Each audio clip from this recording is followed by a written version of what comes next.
if you take your vehicle to any repair shop and they tell you what's wrong with it and you can't ask questions and they can't answer the questions, then you're at the wrong place. Red flag, yeah. You know what I'm saying? That's a big red flag. You know, if they don't want to take the time to, before you give them money, they don't want to take the time to answer questions, what do you think they're gonna do after the repair? Right. You know, and the best part of us, as I tell people, is the best part of us comes after the repairs. Mm-hmm. You know, once your truck leaves our shop, if you have any issues, any questions, I'm always a phone call away. Wait, stop the podcast. Make sure you subscribe, like, and comment who I should have next as my guest. Thank you. What's up, everybody? My name's Benny. What's up with it? I'm Tony. And we're with STP Diesel. If you want to know more about us, you can check us out on Instagram and Facebook at STP Diesel. Right now, we're fixing to do this podcast with Go Hard. Tune in if y'all want to get to know us, know what we're about, where we're from, what our goals are, and get to know who we are.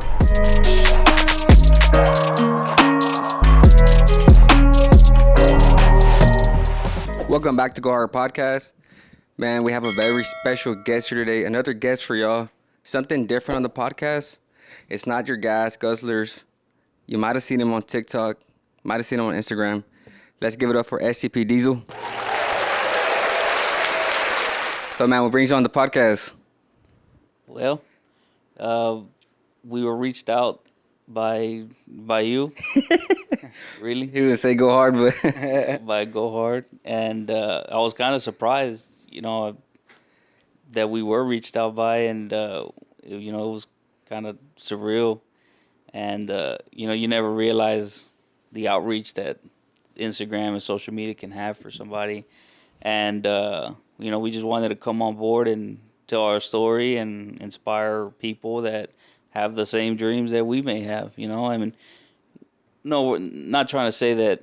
I don't like to sit there and bloat and say that we've achieved something great, but Right. I think from where we come from, you know, from our culture and from the neighborhoods that we come from, when we build something that we can support ourselves in and that we're not relying on this company that's just going to chew us up throughout our years and then spit us out when they don't want us no more, you know, that's a beautiful thing that you're winning at that point, like they say. You know, that's you're a rich man without having any rich type of money. Yeah. You know, how many, you know, me and Tony, my brother, you know, we started this, me, him, his wife, my wife, and, you know, we talk to ourselves all the time about, man, where are we at in life? And you know, my thing is, you know, I devoted, you know, over 10 years as a career as a Ford technician on their trucks, and I saw, you know, 50, 60, some 70-year-old dudes that couldn't even bend over anymore, couldn't get on their knees,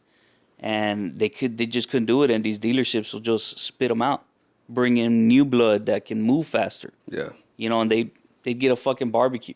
Yeah. So introduce ourselves, Benny, Tony. Mm-hmm. Introduce, like, you know, your background, your roots, and then you can head off. Okay. Tony can go after. So my name is Benito Diaz, and I was just high school graduate from Scarborough High School. I actually went to Davis, got kicked out of Davis my senior year, and met my wife and just got serious with what I wanted to do. Went to UTI, actually, where, you know, they make fun of a lot of UTI kids, you know, because they do come out kind of green, but with high hopes. But man, you just got to do the work. You got to put in the work, and I feel like I did that. Like I mentioned, I went to the Ford dealership. Man, I had no intention to work on diesels at all. You know, my brother makes fun of me because I was big into imports. I was in the Honda scene. I had my little Honda Civic, and I had a Celica Supra back in the day, and it was just imports were my thing. When's the diesel Honda coming up? I know, right? And I was working at Johnny Go Acura, and I got a call from Russell and Smith Mazda, and they had an opening for Mazda Tech, and I said, screw it, you know, I'll go work on rotary engines. You know, it's Mazda. It was a big thing. But when I got there, they were like, no, we don't need a Mazda Tech. We need Ford helpers.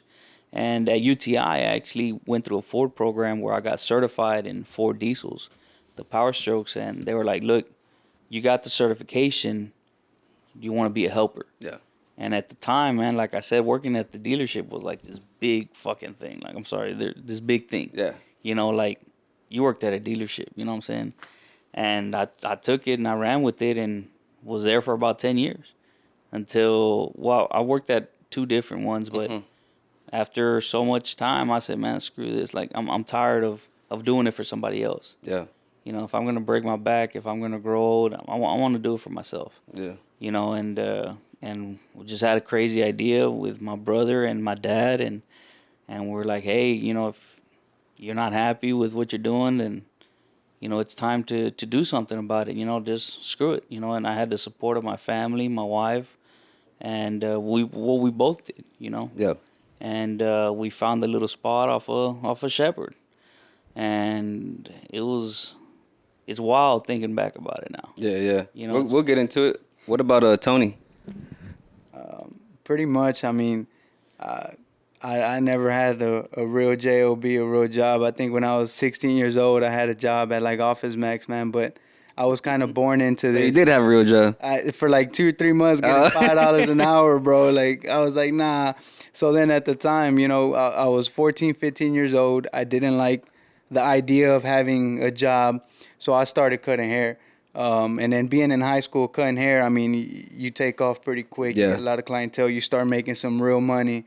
And that's kind of how I started. And then You started messing people up. nah, never that, man. I still got a bunch of people that hit me up that want haircuts, man. Oh, but yeah. It's just I just don't have time for it anymore. But, you know, being young, dude, it's kind of like we grew into being in the car scene because of my brothers. I've always liked it. I've always liked going fast, man, since I was little. So being young, I made some money. I started kind of investing in cars and trucks. I had my own little personal truck that I kind of fixed up and quote unquote was fastest in Northside back in the day. But from there, I started flipping trucks, man. I started flipping trucks, buying them, fixing them, making them look good, and kind of, you know. Like from auction or something? Nah, never auction. I always bought from personal people because they're always in the best condition, man. With an auction truck, you don't know what you're going to get. Yeah. So, and that's kind of how I got started.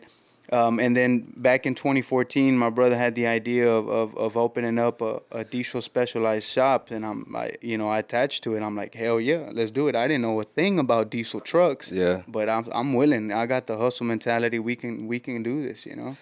But can you put the mic a little bit closer? Right there. Yeah. Boom.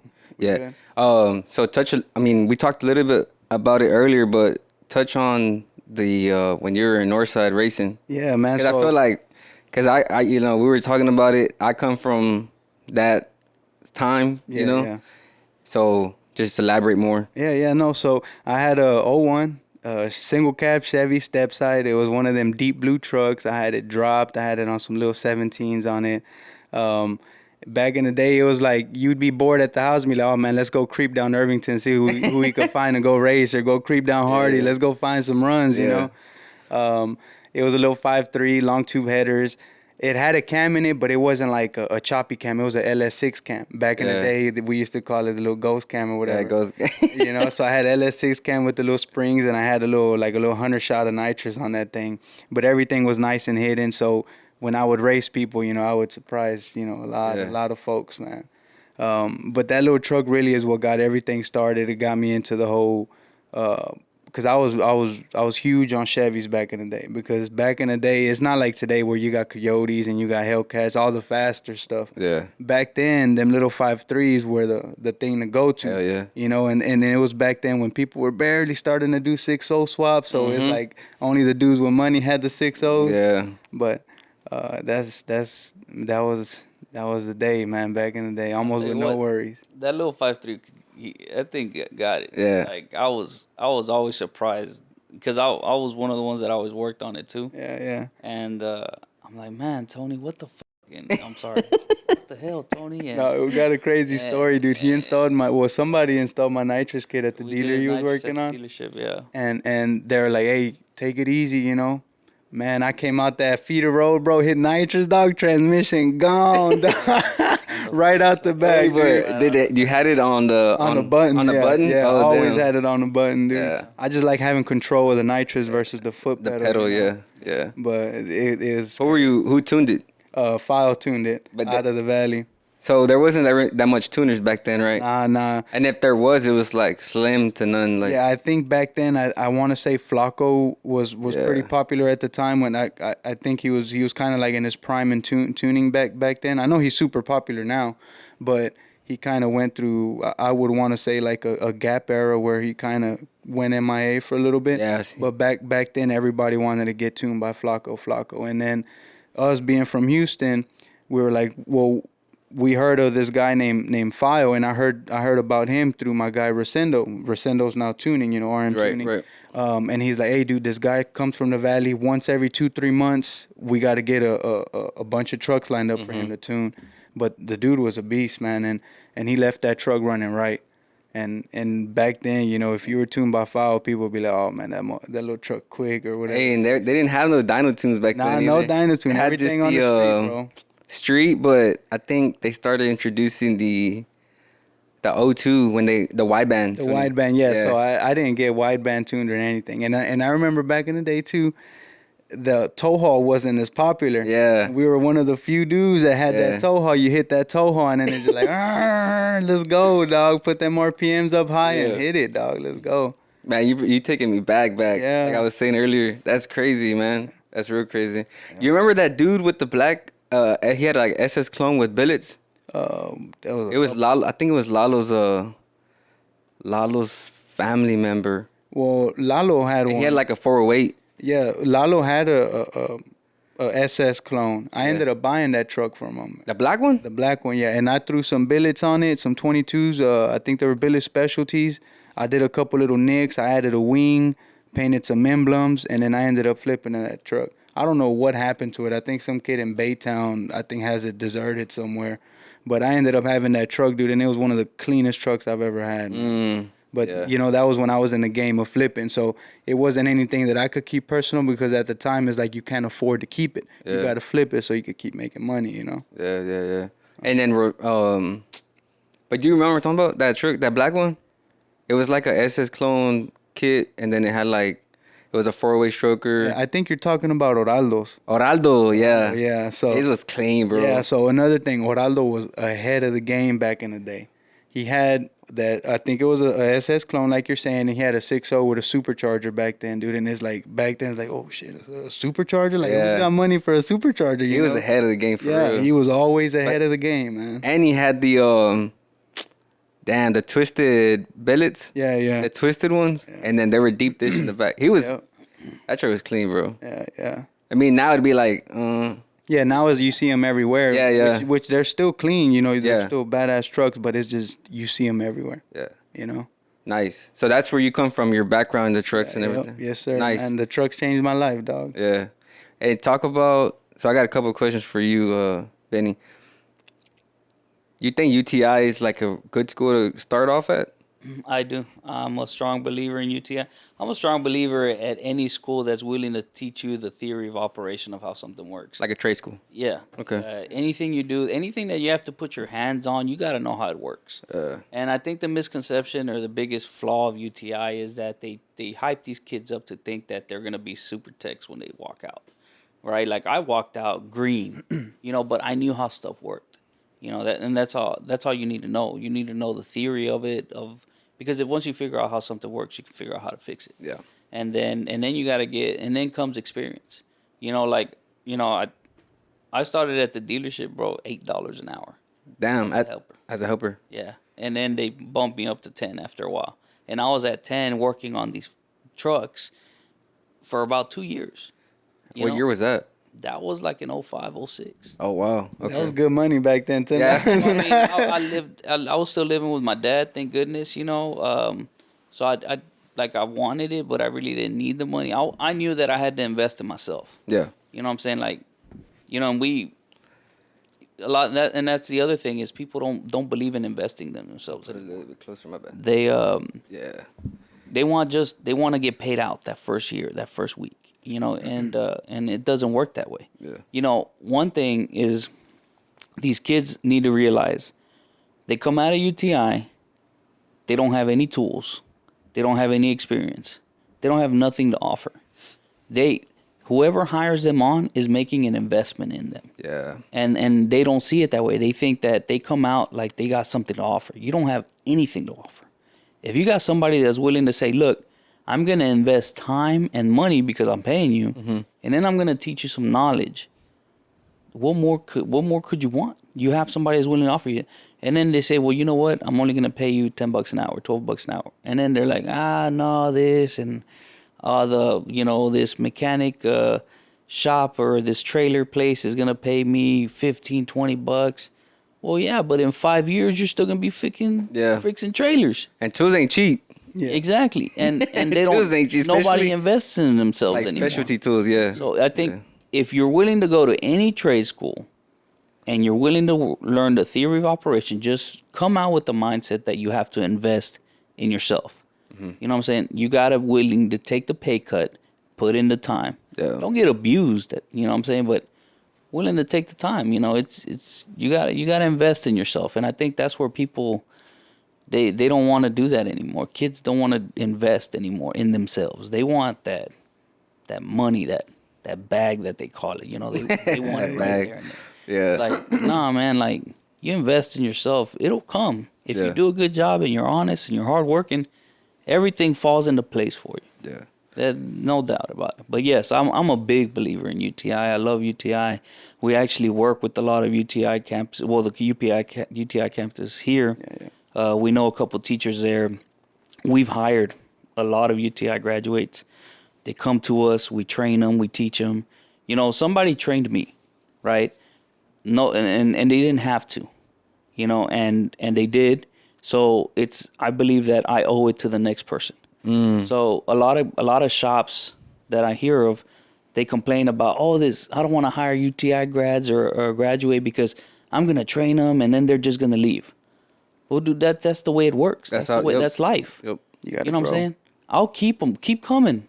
You're a fresh graduate. You want to learn? I'm gonna teach you, but you're gonna have to work. Yeah. You see what I'm saying?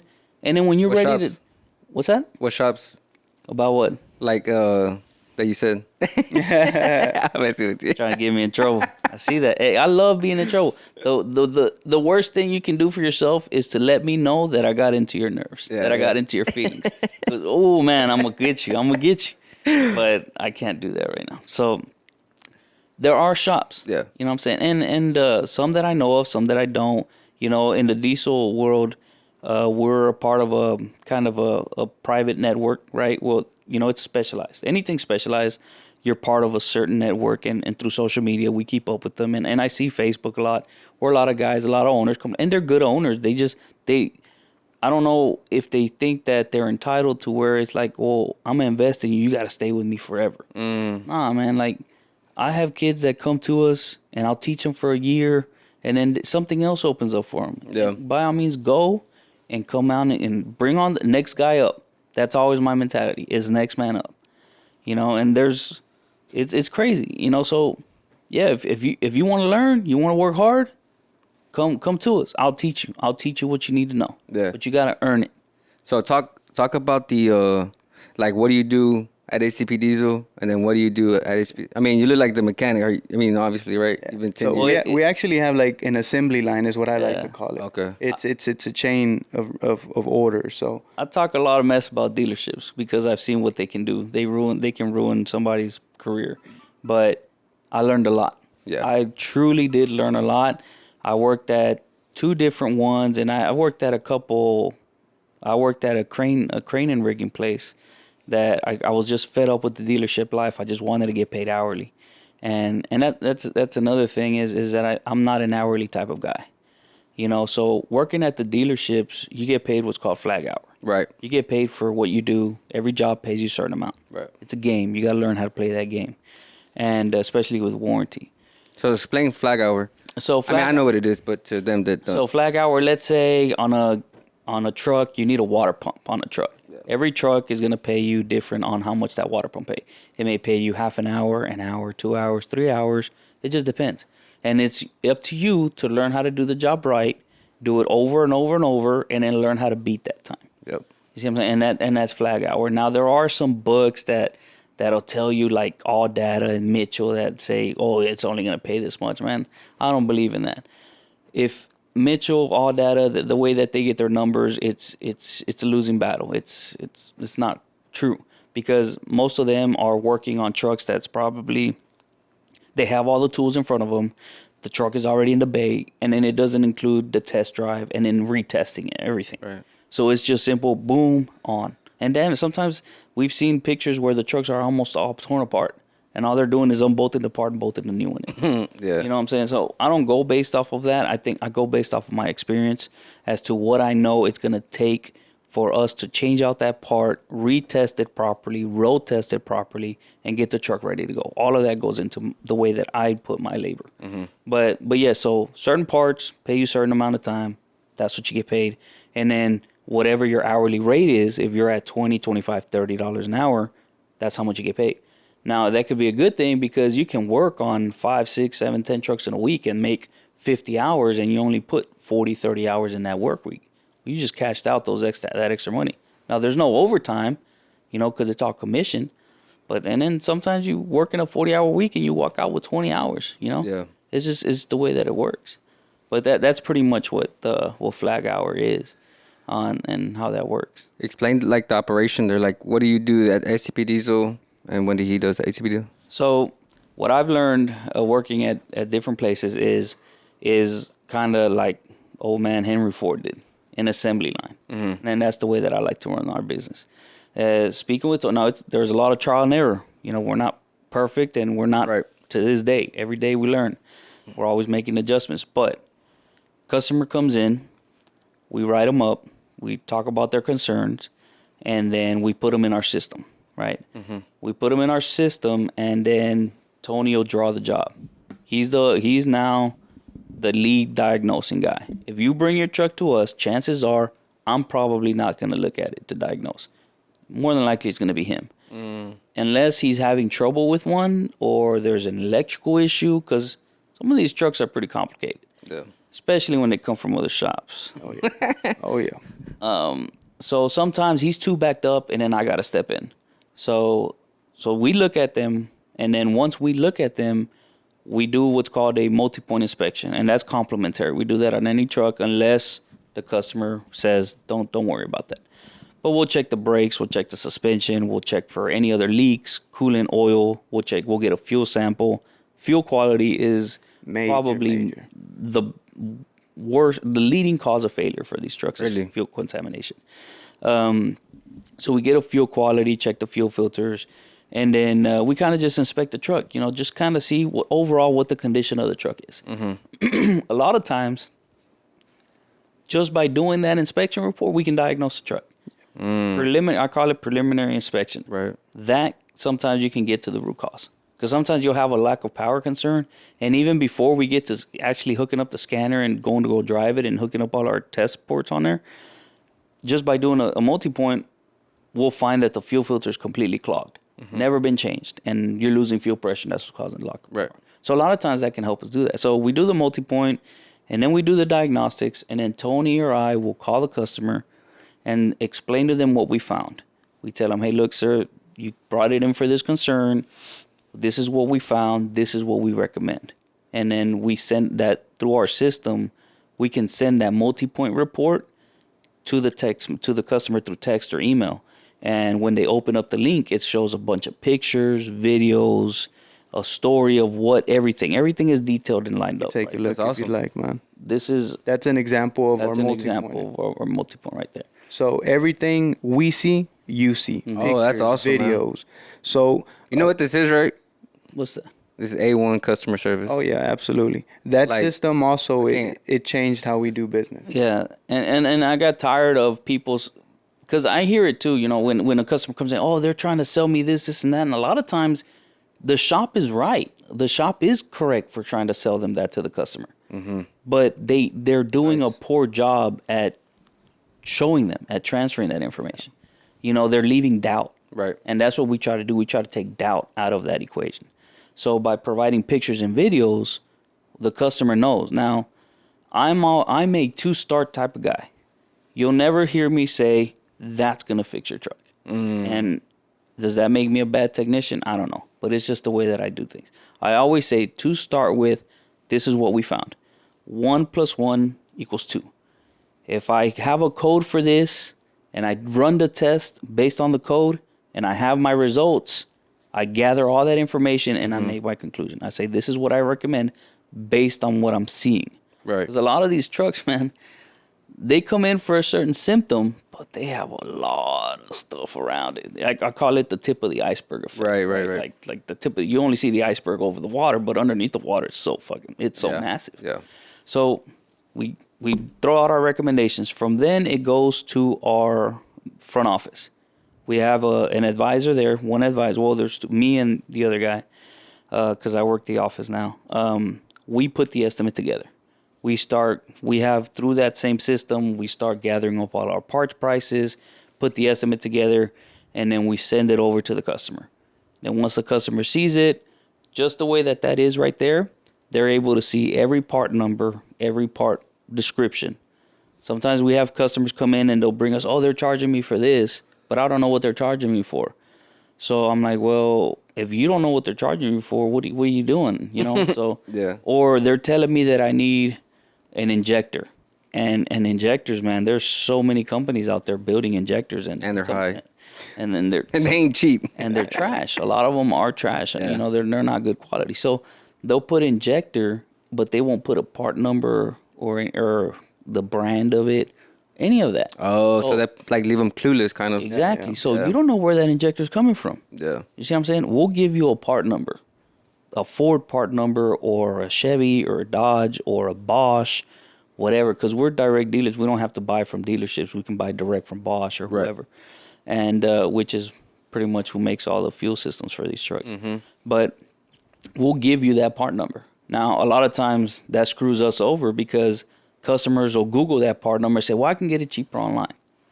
I say, by all means, you have every right to do that. But if I put that part that you bring me online on your truck, I'm not going to give you any warranty on it. You know, and a lot of times that's where it kind of, they get a little upset or they don't understand. But, you know, you have to inform them, like, look, yes, I'm making profit on that part, but that profit that I'm making is what's giving you that warranty. Yeah. You see, I'm giving you a finger to point at. Point at me. You know, I'm telling you that if I put this part in, and if we give a 1 year unlimited amount warranty on your truck, see what I'm saying? And that's what people pay for. You know, it's not that profit doesn't go in my pocket. It's you're paying for that peace of mind. But that rarely happens. So people they do that at the dealer too, though. Yeah. Like, they don't even let you. If you don't, Yeah, a lot of shops don't let you do that, and I'll let them do that as long as I know it's a quality part. See what I'm saying? If they tell me, oh, I'm buying it off of eBay or whatever, no, I'm not. I'm just not gonna do it because one, I don't want to take. People have selective short-term memory. People only remember what they want to remember. Yeah. So if we come to terms that I'm gonna install this part, but they don't no warranty in it, by the time we're done installing a part, they don't remember that conversation anymore.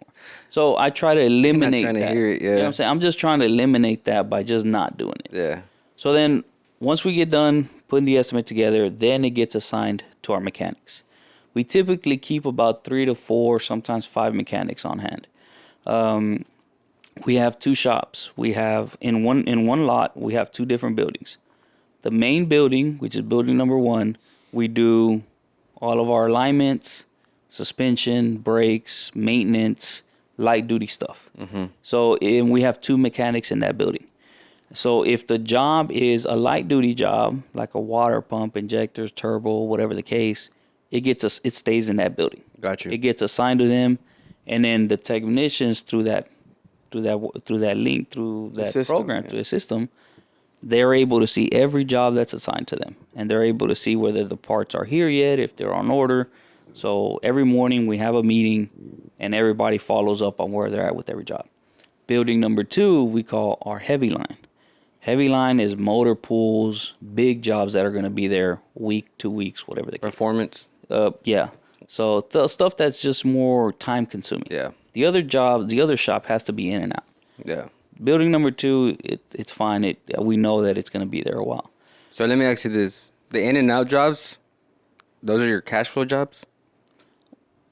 What do you mean by cash flow? Like those are the ones that are gonna move cash fast. Yeah, they Boom, keep right. us afloat. Yes, Right. sir. Yep. Because the big jobs, boss. I mean, sometimes I don't even want to bring in a motor job, man. Yeah. It's too time consuming. Yeah. There's so much liability on it.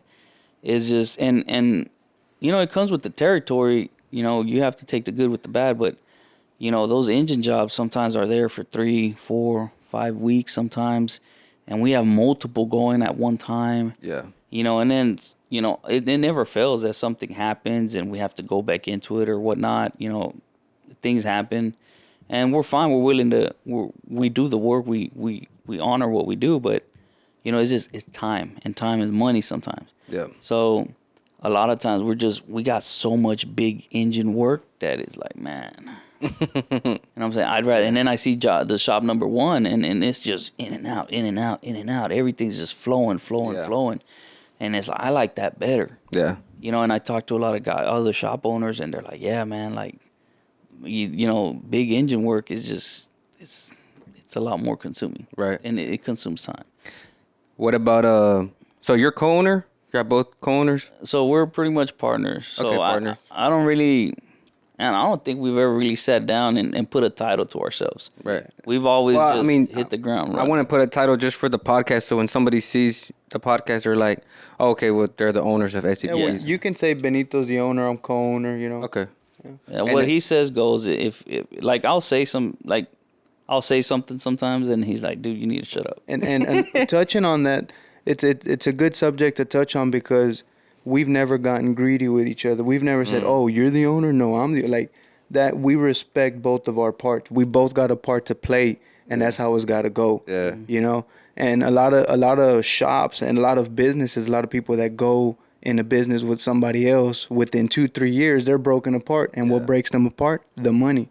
They don't respect each other's part, and they both get greedy. Yeah. And that's something that hasn't happened with us. We've been in That's business awesome. together since 2014, dude. I don't think that conversation has ever hit the table like, hey, dude, what's this? What's that? No, it's like, this is what we got going on, and this is our parts, and we got parts to play. One thing that we just have a rule is make sure he's taking care of him and his family's taken care of, and my family's taken care of. That's priority 1.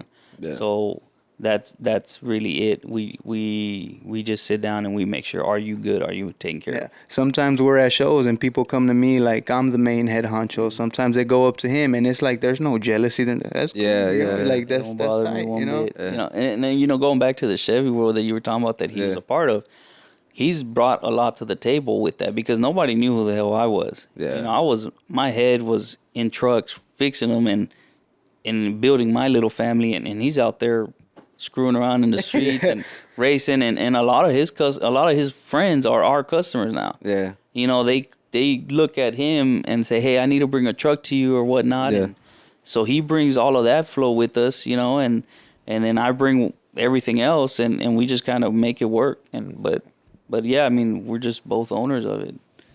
And what is your role? So there I at the do. shop?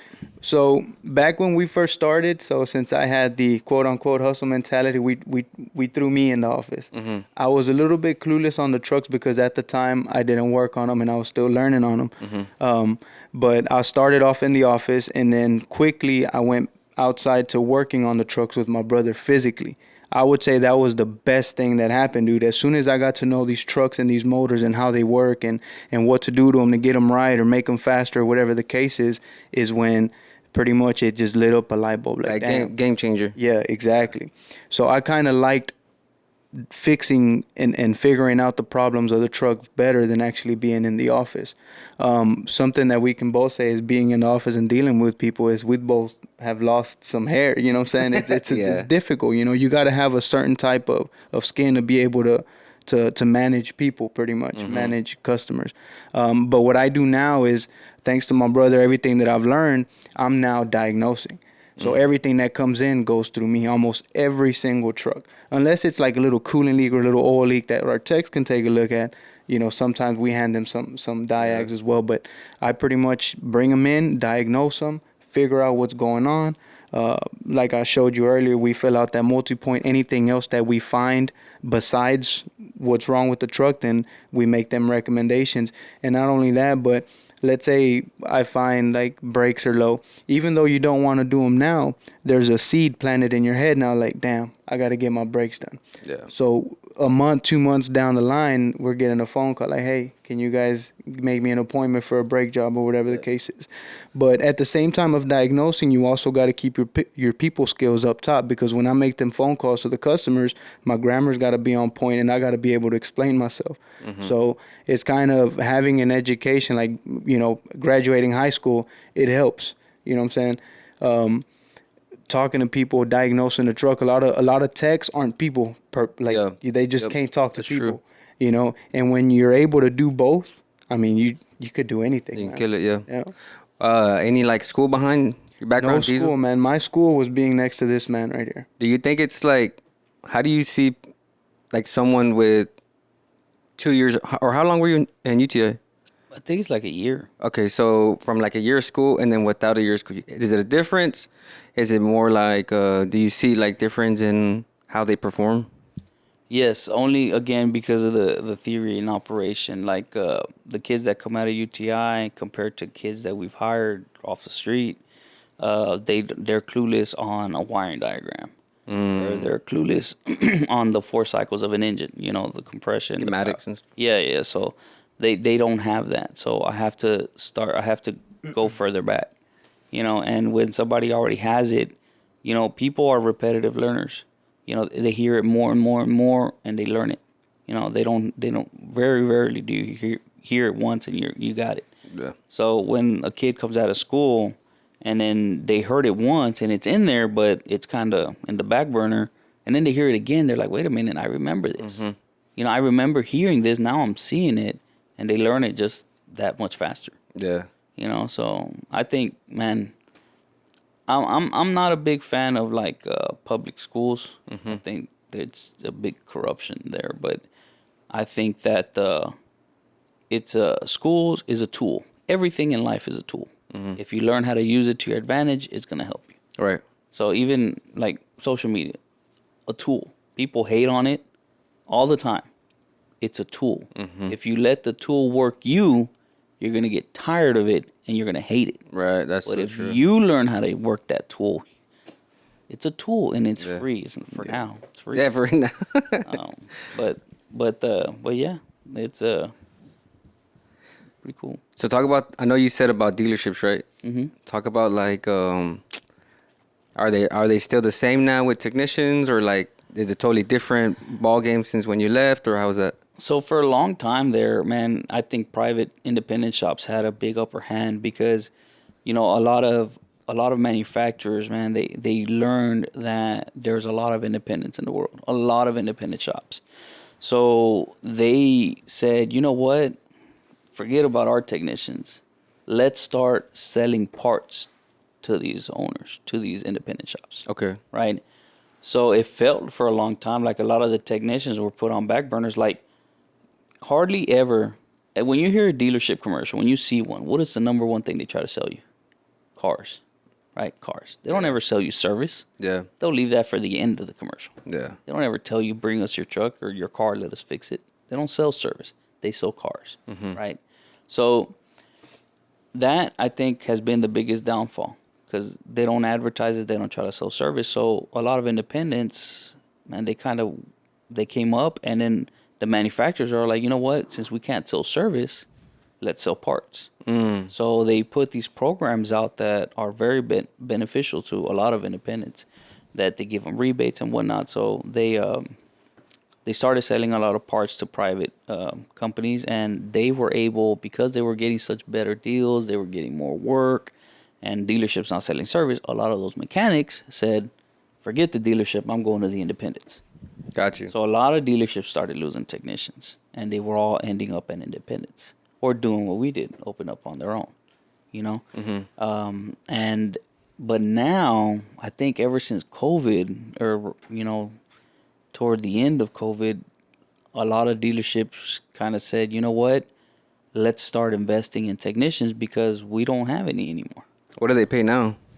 You know? Man, dude, I've seen guys making $45, $50, $55 a flag hour, 60 a flag hour at dealerships now. They're kind of just giving a big middle finger to the independent shop saying, who's got more money. You know what I'm Pretty saying? much. So would it be a good investment for someone new to start their own shop, or like just work at a dealer? It depends. If you like relying on somebody else to bring you your paycheck, you know, bring you the work, then and you want benefits and 401k and all that stuff, then yeah, you're a company man. You know, you want to work for a company that's willing to give that to you.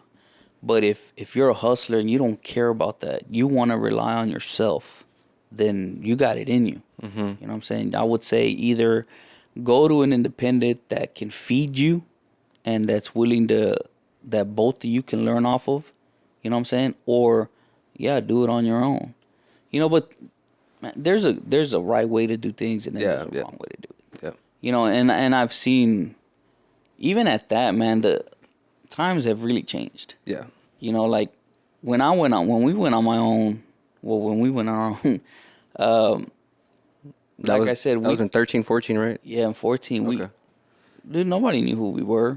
You know, we had friends, and I had a couple people that would bring us truck. But when we first leased out that building, we had 2 trucks in there. Yeah, and I remember We this. got the first one off the freeway. Very first truck on our very first day that we opened the doors. I was on my way to work. I was like, all right, cool. I got a job. You know what I'm saying? I'm with my brother. Yeah. I was on 610, dude, and I seen somebody broke down on the side of the road. I said, man, I'm going to pull over. We got a shop. You know, all proud. We got a shop. You have a business? You gave him like a business card or something? We had little business cards that he made online, you know, them little Yeah. free ones. And I told him what we did and handed him a business card, and I didn't think nothing of it. I made it to the shop, and like 20, 30 minutes later, the dude's on his way. Oh, and nice. we were still kind of setting up the shop, and it was kind of a little empty still. So when he showed up, he was kind of a little skeptical, but Yeah. it ended up turning out to be a good relationship. They ended up bringing us a crazy amount of trucks, you know. Yeah, it was a concrete. Concrete, company. yeah. Wow. So they had a couple. Until this day, they call us. You know, like, hey, we need a truck like that or whatnot. So. Wow, that's crazy. And but yeah, so, you know, we started from nothing at that point. You know, we just and then And y'all started with just diesels or Yeah, diesels. Or yeah. okay. And I remember, you know, when we were sitting there waiting for work, well, I don't want to say that, but we weren't waiting for work. We got out and went to looking for Yeah. work. We hit up dealership, well, not dealerships, but the small car lots, Yeah. the used car lots. We hit up any commercial company that we would see on the highway. We take pictures of them, transport companies, and you kind of reach out to them to see what they can bring in. And we put in a lot of groundwork, man. Yeah, we scared a lot of people too because they would be pumping gas in their diesel, and here comes these 2 little Mexicans. Yeah, yeah. You want, and then they're like, "What, are you fixing to rob me?" or Yeah, what?" yeah, And then, yeah. No, they just here's a card. I'm a Ford mechanic, and you need something done to your truck. Let us know. Yeah. In parking lots, we slip business cards, and anything that road work, man. Yeah, Just we'd close any- down the doors for half a day, and we'd be in the streets, man, looking for work. He'd be in his truck. I think he had like a little Crown Vic at the time. I had a little police interceptor. I'd be rolling around in it, and then I Is that a think that Marauder or what? No, not just, Oh, okay. just a regular interceptor. A little brown one, looked like a little sheriff car. Yeah, yeah. And yeah, I think that freaked out people too when I would pull up. But yeah, just doing a bunch of that, and then we get one in, and slowly but surely, just proving ourselves on every truck, and then growing. And then I learned what social media was, and then that, man, I think that ate me alive the first couple months because I couldn't. What year you get on social media? I think that at the end of the Same year. 14 or Okay. 15 beginning, it's hard because there was already some businesses that were more established and they just had that much more experience than us as far as social media platforms and things like that. And we were just, I knew about it and we would post, but we wouldn't get nothing.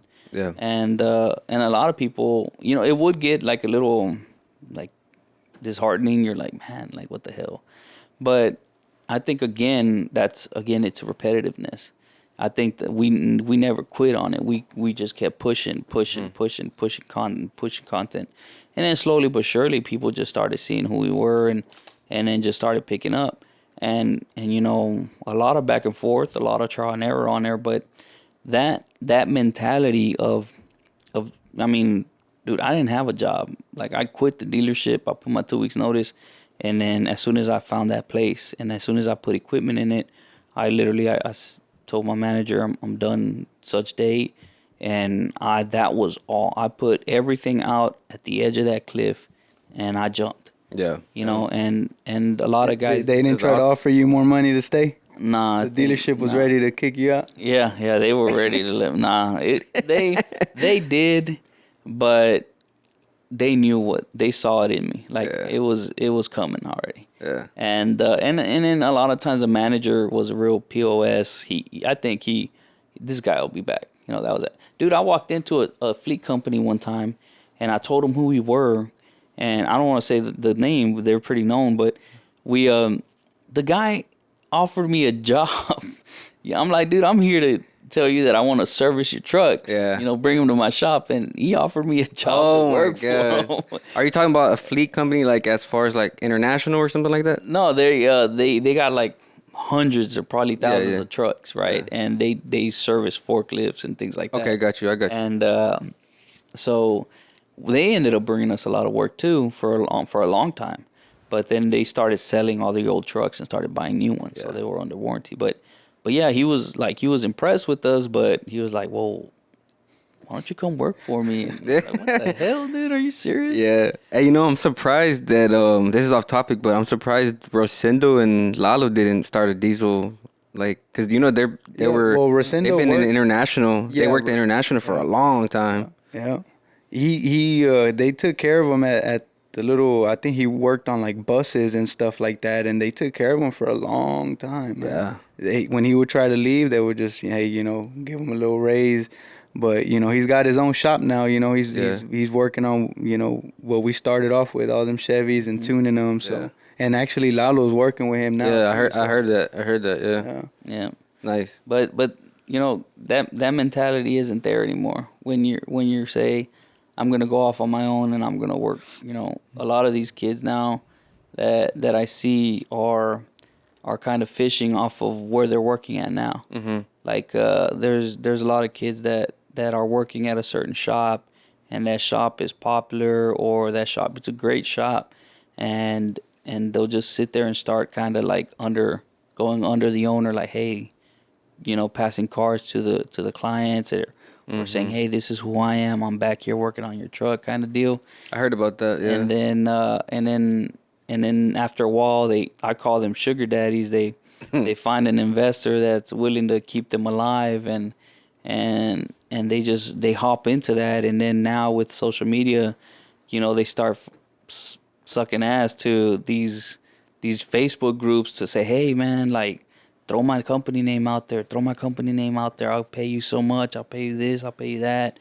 I'll help you with everything. And it's, to me, it's that's not the right way to do things. That's where, I mean, there's a right way to do things and a bad thing, right? Wrong way to do it. And you know, the way that maybe it's just me knowing the way that we did it and seeing them do it. I'm like, man, that's foul. Like, you don't go under the guy that you work for, you know, and then jump off on your own and then start trying to go after him. You know, like, you don't do that. And that's what I see a lot of dudes are doing right now with a lot of shops that are coming up. You know, they don't know nothing about doing that groundwork. They want to just feed off of somebody else. Got you. So that's like, I don't know. Any misconceptions that people have against, like, about diesels? As far as what? As far as like some may say they're hard to work on or they're difficult to work on. Oh, Yeah. Lots of parts. Expensive parts. Yeah. So I think that the biggest misconception right now of diesels, and I think the biggest flaw that happened with them, is that they became cool. You know, I always tell people, man, I've been working on these trucks since before they were cool. Like, right now, you know, there's a lot of videos of, you know, the sounds that they make, the exhaust systems. You know, back in the day, big black smoke. People wanted all that stuff, and you know, they're badass. You know, but at the end of the day, they're still a work truck. Yeah, it's still a work engine. It's not gonna function like a gas truck. Sits. Yeah, you know what I'm saying? They take more maintenance than you think it does. You know, the repairs are more expensive. So when they became cool, and way back a couple years back, a long time now, when diesel prices were on the ground, like diesel prices were really cheap, diesel fuel. So a lot of people got out of the gas burners, gas trucks, and started buying diesels, but they didn't really realize what came with that world. So a lot of people got in them, a lot, and a lot of people that had no business being in them. So then they started realizing how expensive it is to fix and how expensive it is to maintain. And that's, I think, the biggest misconception of them is that, yeah, they're popular, they're cool, they make a ton of power, but they're still work trucks at the end of the day. They're still work trucks. Yeah, my homies ask me, hey, what diesel should I buy? I say, don't buy one. If you don't know, don't buy. Yeah, dog. If you want to stay friends with me, bro, don't buy one. Yeah. 'Cause then you gonna come see us, you gonna get that quote and be like, damn. Yeah. But another thing is the cost of building a race truck diesel versus a gasoline race truck. Diesel, just for a simple setup, I mean, you're going to be in at 20, 25 grand to make 900 horsepower. Are you talking about like just changing injectors and... It's fuel and air, just like in gas. Yeah. You got to match your fuel setup, your injectors to the turbo. But the cost that you can build an LS or a Coyote turbo or supercharged, do that versus trying to build a diesel. Most of the diesel guys that race the trucks, I mean, they already come from big money. Most of them are actually farmers, dude. Farming, it's a big money industry. Agriculture. Agriculture, yeah. And a lot of those guys already have a ton of money, so throwing 30, 40, 50 grand on these trucks really ain't, it don't hurt them, and it's more of a bragging rights type thing. Like, hey, dude, I got a 9-second diesel. Like, damn. When people tell me that, I just see the dollar signs going into that, Yeah, and then not only that, but you're going to throw 20, 30 grand, like you're saying, you're going to throw it into that truck more than once. Yeah, more than once, exactly.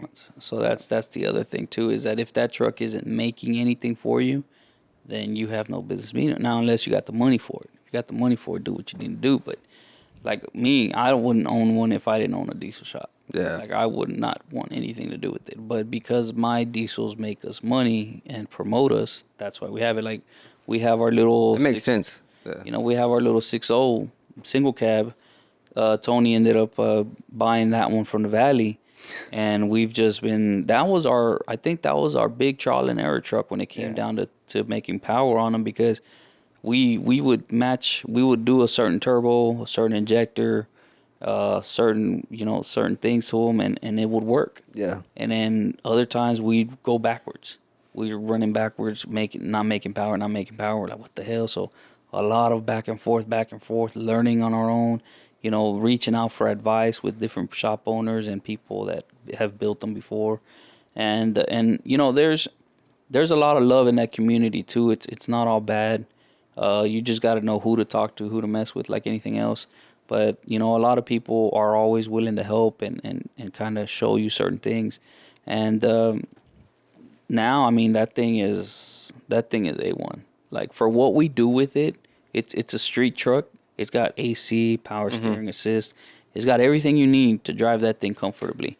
And yet, she still makes 700-800 horse. And, I mean, we just did like low 10s in it. Right. And you're talking about the little short bed. Okay. And it's a 2-wheel drive. Most diesel race trucks are 4-wheel drive. Yeah. This is a 2-wheel drive truck. Did it come factory like that, or are converted? No, short framed it. Okay. And put a short bed on it. So that's and we've done a couple of those. We've done like 3 or 4. Shorties already. I did a wide body, a white single one, cab short bed. I've had a red one close to this one. We built the 27. We did one of the first 2017s short beds. I had ordered a 2017 F250 before. We got trucks everywhere. I got a couple trucks in Atlanta. Really? Yeah, that red one's in Canada. Yeah. My little red one, actually, that's kind of like my biggest brag right now is, that we built that little 2017, and she made like 600 horse, and. But what's the torque on them? Oh, that one was probably like 1,100. Yeah, that's what I was gonna say, because 1,000 maybe. Pounds.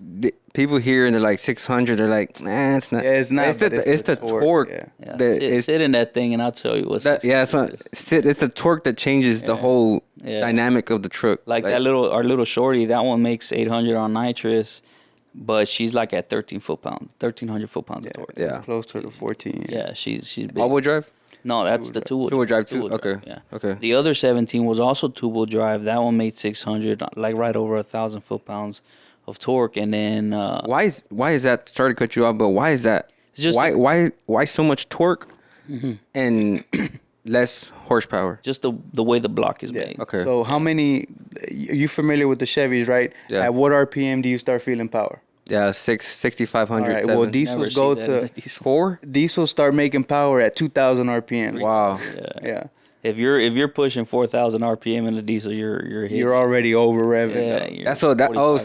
4,500. So that's why in the trucks, like in a diesel truck, it starts like the red line at 45 or something like that. Yeah, Yeah, yeah, exactly. yeah. So you're making a whole lot more power. Now, if we want to get technical, diesels technically make more power at the lower RPMs to where anything that's built LS or Coyote, you don't make that type of power. Let's say we make 800 horsepower at 4,000 RPMs. Well, can your LS or Coyote do that? Absolutely not. Yeah. Because it's not going to make power till it hits that peak RPM, Yeah. way up high. Yeah. With diesels, bro, you're at low RPMs, and that's what makes them feel crazy, dude. Yeah. That launch is Yeah. crazy. And that crazy, sound man. that they make too, it's a beautiful sound.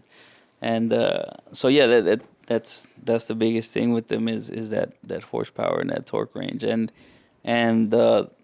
on that 17, some guy from Canada reached out to me.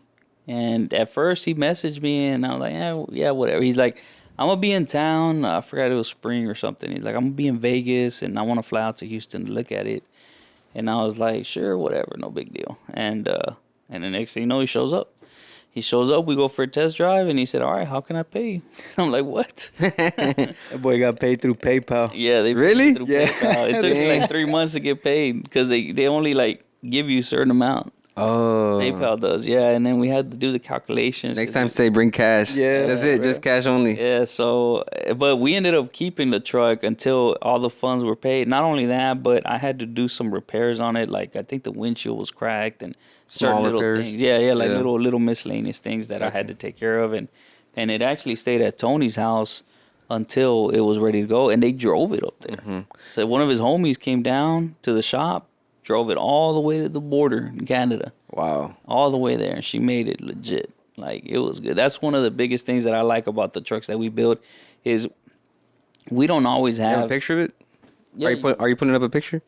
Yeah, hold up. and like, we don't make the most power with a lot of these trucks, but the reliability on them. Oh. Just about every truck that we've built, I have not heard of a disaster yet. And y'all tune them there too, right? No, I don't get Oh. into that. I leave that to those guys. I just Leave what that I to the pros. Yeah, man. I stick to what I'm good at, which is diagnosing and wrenching, which is our biggest thing. Like, we have a boring job. Like, we don't specialize in performance at all. Right. You know, we do diagnostics and repairs. That's our bread and butter. But we do mix in with that. We're not. You don't have to be. Oh, That's her right there. are those bronze wheels or gold wheels? They were like Red and gold. Yeah, they were that. Fuel Off Road has Fuel like Forge, that. yeah. I Yeah, don't know Fuel what Forge has a color they like call a it. 24 karat gold that they call it. Yeah, that one's nice. Yeah.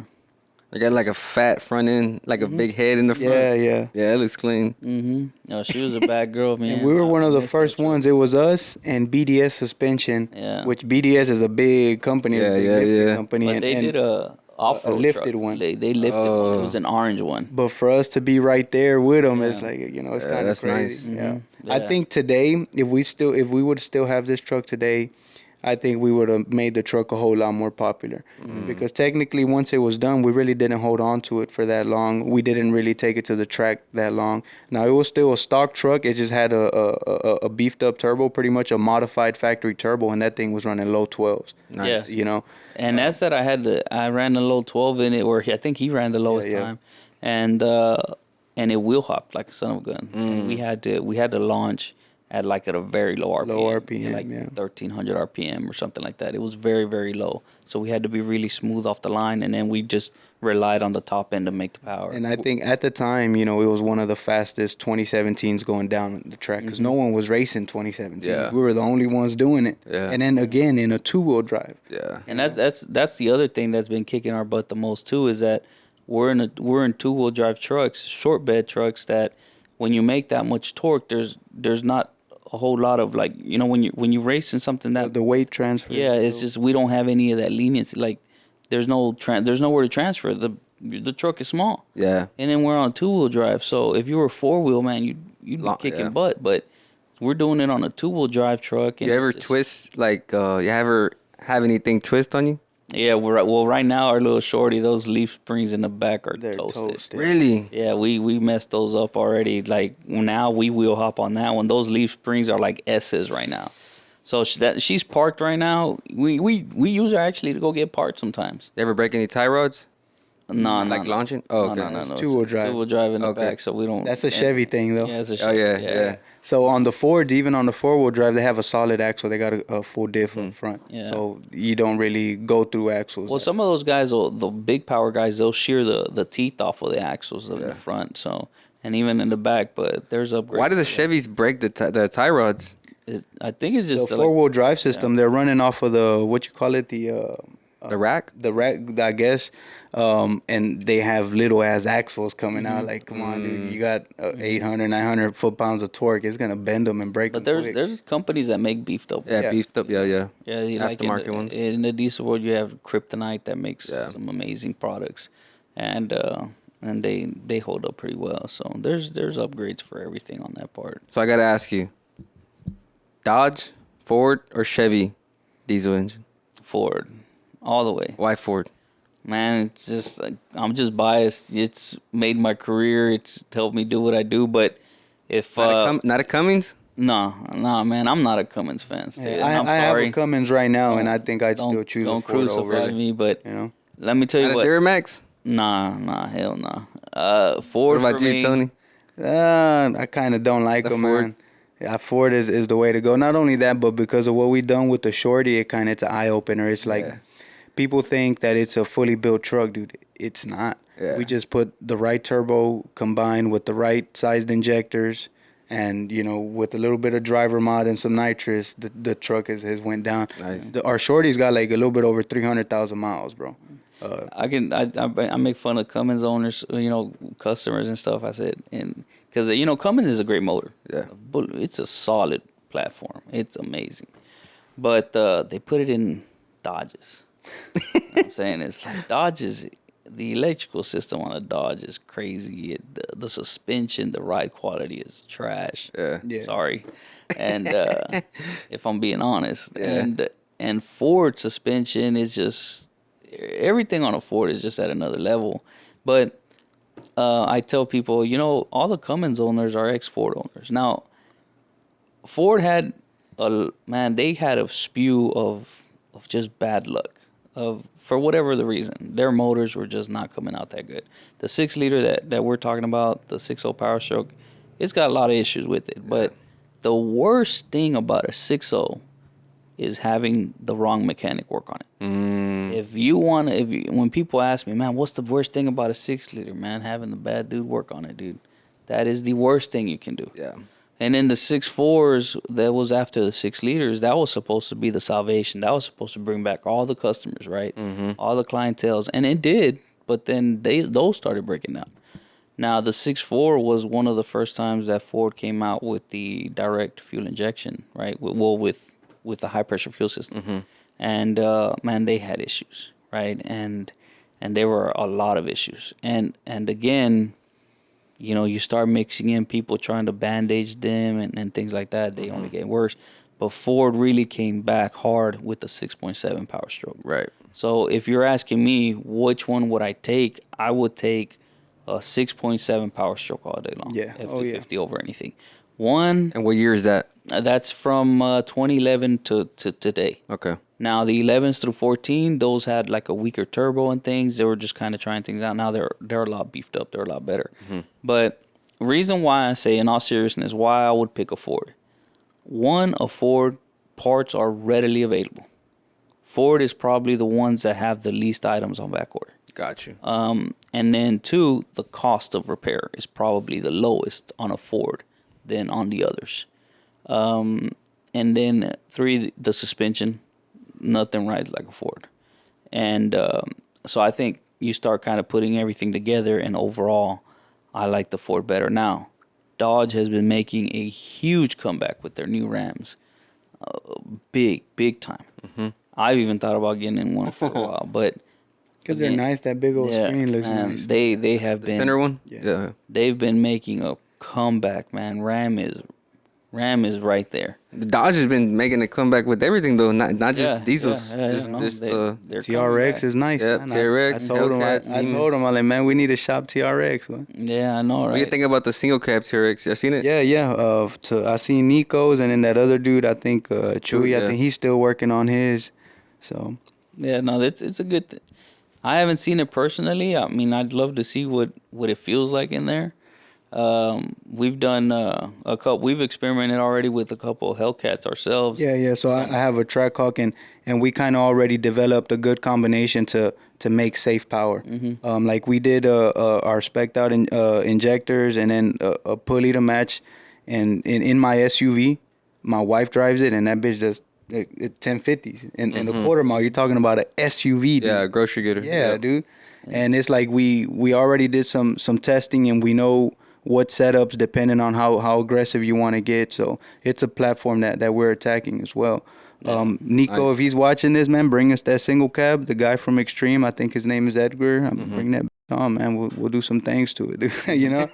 Yeah, it's Nice. it's definitely a platform that we've experimented on, and you know, we're always my mentality is always adapt or die. Yeah. You know, so anytime there's a new platform out, we always try to put our hands on it. I don't like to just stick to diesels. I like to explore other avenues. Yeah. And we've done some gasoline builds. We worked on a Fox body for Killer Calion. I don't know if y'all know who he is, the rapper. The rapper. Yeah. Yeah, so we've worked Come on, man. on We that from type of Houston, stuff. man. Yeah. He's like, I don't know. Some people will be like, oh, okay, and then they look kind of clueless. I'm like, Yeah. I don't know who We Killer did is. Yeah. We did a little bit of work on the owner Lynn from Turkey Leg Hut. Hut, yeah. Oh, nice. He brought over his wife's Escalade way back when, and so we've always touched on other things. Not only that, but coming from the background that he has, you know, with the Chevrolet performance and truck performance overall, we bring that to the table, you know, like and with Rosendo too, he's helped us out a lot. Like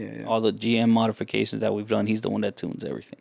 Nice. So he's the one that puts his hands on all the files that we do. So, you know, everybody just kind of working, helping each other out, you know, with Greg too. Just everybody's just done, man, like it's crazy because they all used to hang out and race at night. And now they're all business owners or they're all heavy hitters, right? And we're all just kind of helping each other out, you know, just trying to move forward, you know. And it's a beautiful thing. And I say, man, it don't matter if you got the most money, man. If you can maintain yourself, man, dude, you already made it. Yep. You already made it. So you talked about the Ford engine. How's the transmission? Transmission is actually pretty good. We've got a lot of trucks out there that are still running on stock transmissions, and they had a issue with like valve bodies and solenoids, but it wasn't that big of a deal. I think again, the biggest issue that we've seen in the performance side of things is the files that are put in it. The trans tuning, man. Yeah. Trans tuning kills transmission. It'll make you or break you, man. Yeah, so Trans tuning is more important, I'd say, than the engine tuning. Yeah. You know? yeah, it's a killer. So you just got to be smart, man. Ask questions. That's what I tell people all the time. And we have YouTube videos. I have a bunch of YouTube videos of just things that come through the shop and things that I want to talk about. You know, diagnostics tests that we do. You know, like checking fuel pressure, compression, you know, different things that we do, just kind of throwing information out there. And I always say, if you take your vehicle to any repair shop and they tell you what's wrong with it and you can't ask questions and they can't answer the questions, then you're at the wrong place. Red flag. Yeah. You know what I'm saying? That's a big red flag. You know, if they don't want to take the time to, before you give them money, they don't want to take the time to answer questions. What do you think they're gonna do after the repair? Right. You know, and the best part of us, as I tell people, is the best part of us comes after the repairs. You know, once your truck leaves our shop, if you have any issues, any questions, I'm always a phone call away. I think customers have my direct line. We have a shop cell phone number, email. We get you can reach us through social media. I'm always try to make myself available. Sometimes, you know, I do got to shut it off, you know, but if you can't get a hold of me, you can get a hold of Tony, or you can just call the shop. We we do return calls. That's like our priority right there. The biggest thing since day one was always call back. Yeah. We always call back. We don't ever leave you hanging on any questions or anything like that.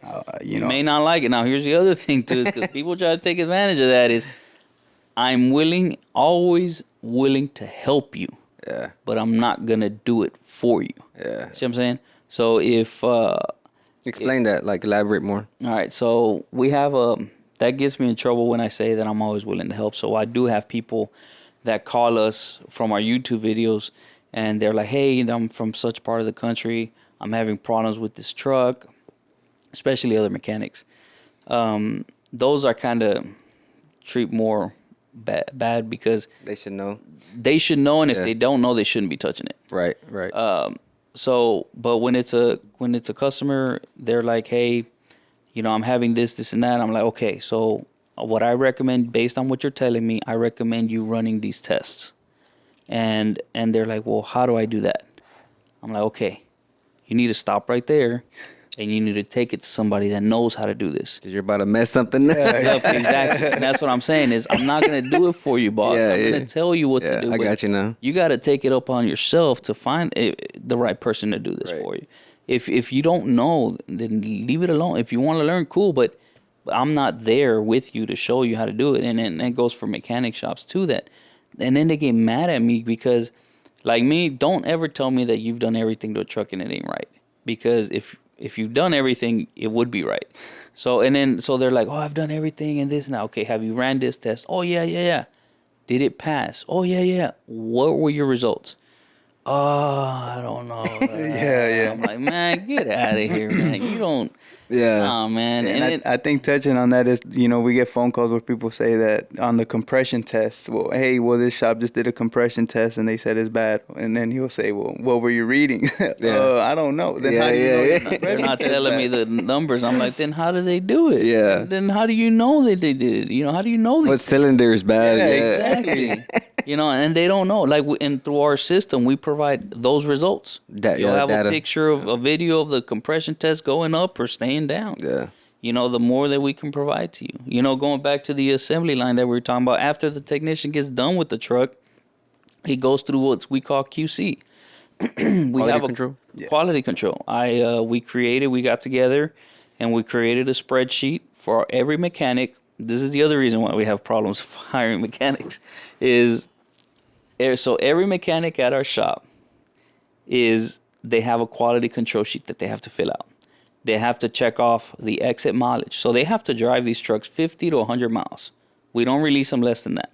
50 to 100 miles After repaired. after repairs. Got you. So Why? typically for quality control to make sure it's fixed. Yeah. I don't like hearing that I only made it 10 miles down the road and my stuff broke down. No, none of that. Guys, we're located off of Gulf Bank and Hardy Toll Road. I'll have them drive.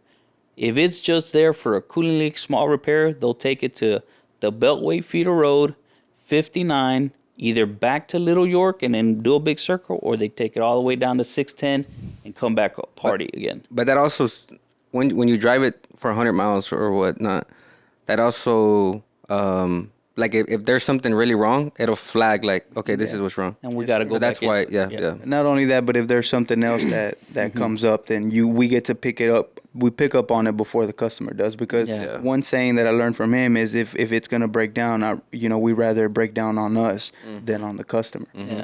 So that's priority one that they have to check off, that they put that mileage in there. So they have to put in exit miles. And then there's a checklist that they check headlights. They check to make sure the AC works. They check to make sure that the brakes are good, make sure that the wheels are torqued. So they have to have a torque wrench, and they go around every wheel to make sure that they're torqued properly. Like a discount. Yeah, kind of like that. Especially if we just did front end work on it. Make sure all the fluids are topped off, and then we wash the engine bay. We'll wash it all down, and then they'll degrease it, and then they'll shine up the engine bay. They'll service the battery terminal. So if there's corrosion in the battery, they have to clean the battery terminals and then put protectant on it. And then where the driver sits, they have to clean up the seat, the steering wheel, and that door panel. Gotcha. Just to where the mechanic's been going in and out, that whole section has to be cleaned up. Now, these are mechanics that are doing this. And a lot of them are like, oh, I don't got to do that. I don't want to do that, blah, blah, blah, blah, blah. And that's where we say, man, you see, I always tell people, are you willing to go that extra mile? What gives you an edge over him? You know what I'm saying? Yeah. Like as a mechanic, if you're willing to do that extra step, that extra thank you to the customer, you know, that it sets us apart. You know, so after the quality control is done, it gets handed back to our advisor in the front, and then he calls the customer and tells them it's ready to go. But not only that, though, if you're the customer, you wouldn't want to get in a vehicle where it's dirty, fingerprints and all that. Like, so it's kind of like you got to tell the mechanic, like, I mean, what would you want, you know? And this is the other reason why my guys get paid flag is it keeps them hungry. Yeah. You know? They're not there with a guaranteed paycheck. So I tell them, man, you're actually your own business owner here. Yeah. You're running these bays. Yeah. My job is to bring in the work. Your job is to keep it there. Yeah. And the way you keep it there is by doing a good job and doing these steps for the customer. Because if you're not willing to at least indirectly say thank you for the service, I mean, come on. They could have taken their truck anywhere else. Right. They gave us the opportunity. Let's make the best of it. And that's kind of the mentality that we have every day. Every day, let's try to make the best. Now, we're not perfect. We do mess up, but we're there to make up for those mess ups. You know what I'm saying? We're on hand on there. I'm there every day. I don't take no days off, really. Any competition in Houston, like you feel like? Big. Plenty. I think some are here today, gone tomorrow. You know. Yeah. I think Houston is a growing city. It's bad and good, because Houston has been growing a lot more traffic. Right. And it's brought a lot of people bringing a lot of people into the city, and shops are just popping up. I think mechanic shops hear about what the dealership makes working on trucks or what other diesel shops make, and they want that money. But they're looking at the money before they look at the truck. Yeah. See what I'm saying? Though the truck will come in, they're like, oh man, I'm going to make thousands of dollars on this truck. Instead of, hey, I actually got to fix this truck. See what I'm saying? Yeah. So they like that, and then they start bringing in work. They start bringing in diesel work, right? And then nothing that they're doing is fixing it. Mm-hmm. And then we end up with those customers or shops like us, because there's a lot of good shops. There's some shops in Houston that I would take my truck to if I didn't own a shop. You know what I'm saying? And then there's some shops that I would stay the hell away from. And whenever I get the phone call, hey, I just pulled my truck from this shop, I'm like, oh shit, here we go. You know what I'm saying? Like, because people hear about us, and I'm glad that they did, but sometimes it's, dude, we're not miracle workers either. You know what I'm saying? We don't have a crystal ball. We a lot of times they want to bring it to us with the expectation of we're not going to mess up. Right. You know what I'm saying? And we have to try to step up to that platform. But yeah, it's a big competition. You think that, you know, y'all are familiar, but the Diesel Brothers show, you think that popularized diesels? Yes, it did, but I think it grabbed the attention of a lot of people that shouldn't have been in the business. That I think that's been the biggest thing about it right now. And I like the show though. They do some cool stuff. You know, you can again. I heard the lawsuit they're going through. Yeah, that was a big one, right? Yeah. What lawsuit? It's talking about through with what? With the working on them. Yeah, but man, I think that was more. It started off as a private matter, and then it just blew up into something else. Yeah. You know, and then it didn't help that they were putting it out there so much. Talking about the Diesel Brothers, the Muscle had actually reached out to me, I think, for the red truck, the red shorty, and the white wide body. Really? Yeah. Yeah, we had a couple personal conversations with the Muscle. That was pretty cool. Yeah, that's cool. Real humble dude. Yeah, man. dude, real cool cat. And I was like, damn, yeah. That's awesome. Yeah, no. Yeah, regardless of. Are they still like kicking it, building diesels and stuff, or like not really? I honestly think, I know they still got their own He's show. doing. I know what's the bald guy's name? What's his The name? Dave or something. I don't. Well, Yeah. the muscle, he's kind of doing his own thing now because I keep up with him on Instagram, and he's got like these investment programs and Oh, okay. and kind of like he does speeches and kind of like a motivational speaker type thing. He's doing a lot of that, but he's still building cool stuff, dude. I mean, they all are. Yeah. You know, almost every month they have a new toy. You know, it's like damn. I Is just that- seen him flying a chopper and landing in his front yard, bro. I'm like, damn, man. Is that like who do y'all look up to like in the diesel world? I don't know. That is a real good question. I don't think I really look up to anybody anymore. I did before. I think I've learned a lot of hard lessons in this business, and I'm like, nah, I stand on my own. I think that I look up to the general man that can run his business and still support and be there for his family. Be a good business owner. Be a good employee as well as for the business, and then be a good father for his family. Oh yeah. I look up to those guys. What about you, Tony? Man, as far as diesel guys, man, I don't know. I really don't know. It's because I'm in a little bit of everything. I'm not like a hardcore diesel guy. Like, Yeah. I really like what the guys at Hoonigan's doing. You know, Yeah, that's the yeah. type of stuff I like. You know, Yeah. I like drifting. I like racing. You know, that's the type of stuff I'm in. You know, and we've even talked about turning the Shorty into a drift truck. Mm-hmm. You know, plenty of times. But is it? You know, Nice. It's a whole different. How can I say it? It's a whole different aspect of it. Like avenue you're going It's down? a whole different avenue. We would have to redo the truck. You know, we'd have to make power a lot more quicker, less laggy. We would need steering angle kits for the front. Yeah. You know, we'd probably gonna have to be swapping diffs every couple months. You know. Yeah. So And that's the bad thing too, that we don't really, the Shorty is where it's at. A lot of times is because we don't have time. yeah. Yeah. Yeah, that's the biggest thing. We don't have time to work on our own stuff. But that would be considered your shop truck, right? Yeah. And it sucks, man, that we don't have time to really focus We on get our a lot own of people trucks. love that truck, and we love that people love that truck. This is that wide body. I think this one is in Alabama. That's the owner. And the people are always asking us like, "What's next for the Shorty? What are you gonna do?" Damn. That's no, That one's only one in the wide. world, bro. Yeah. Only one. It's got 4-inch fenders, dude. Yeah. Those were from Japan. Are those custom? Oh, okay. From Japan. Yeah, my brother actually found a company, reached out to them, and those were gonna go on our Shorty when it Yeah. was black at the time. Yeah. But the fitment was way too off, and it was How probably. wide? How wide are the wheels? I think right. Those are 14s. Yeah. They're 24 by 14s. And that's bag too. Yeah. Yeah. That thing is awesome. That thing is.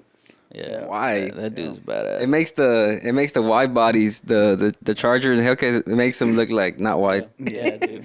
That thing is bigger in person. Yeah, it's a beautiful truck, man. Yeah, dude. It really is. Yeah, and buying and selling the trucks, dude, it creates a lot of relationships too. Like this guy that bought it, he does like white glove service as far as doing transport vehicles. Like he has an enclosed trailer, but it's glass, Right. And it's got Yeah. LEDs all on the inside, and it tilts up like it's Yeah. crazy.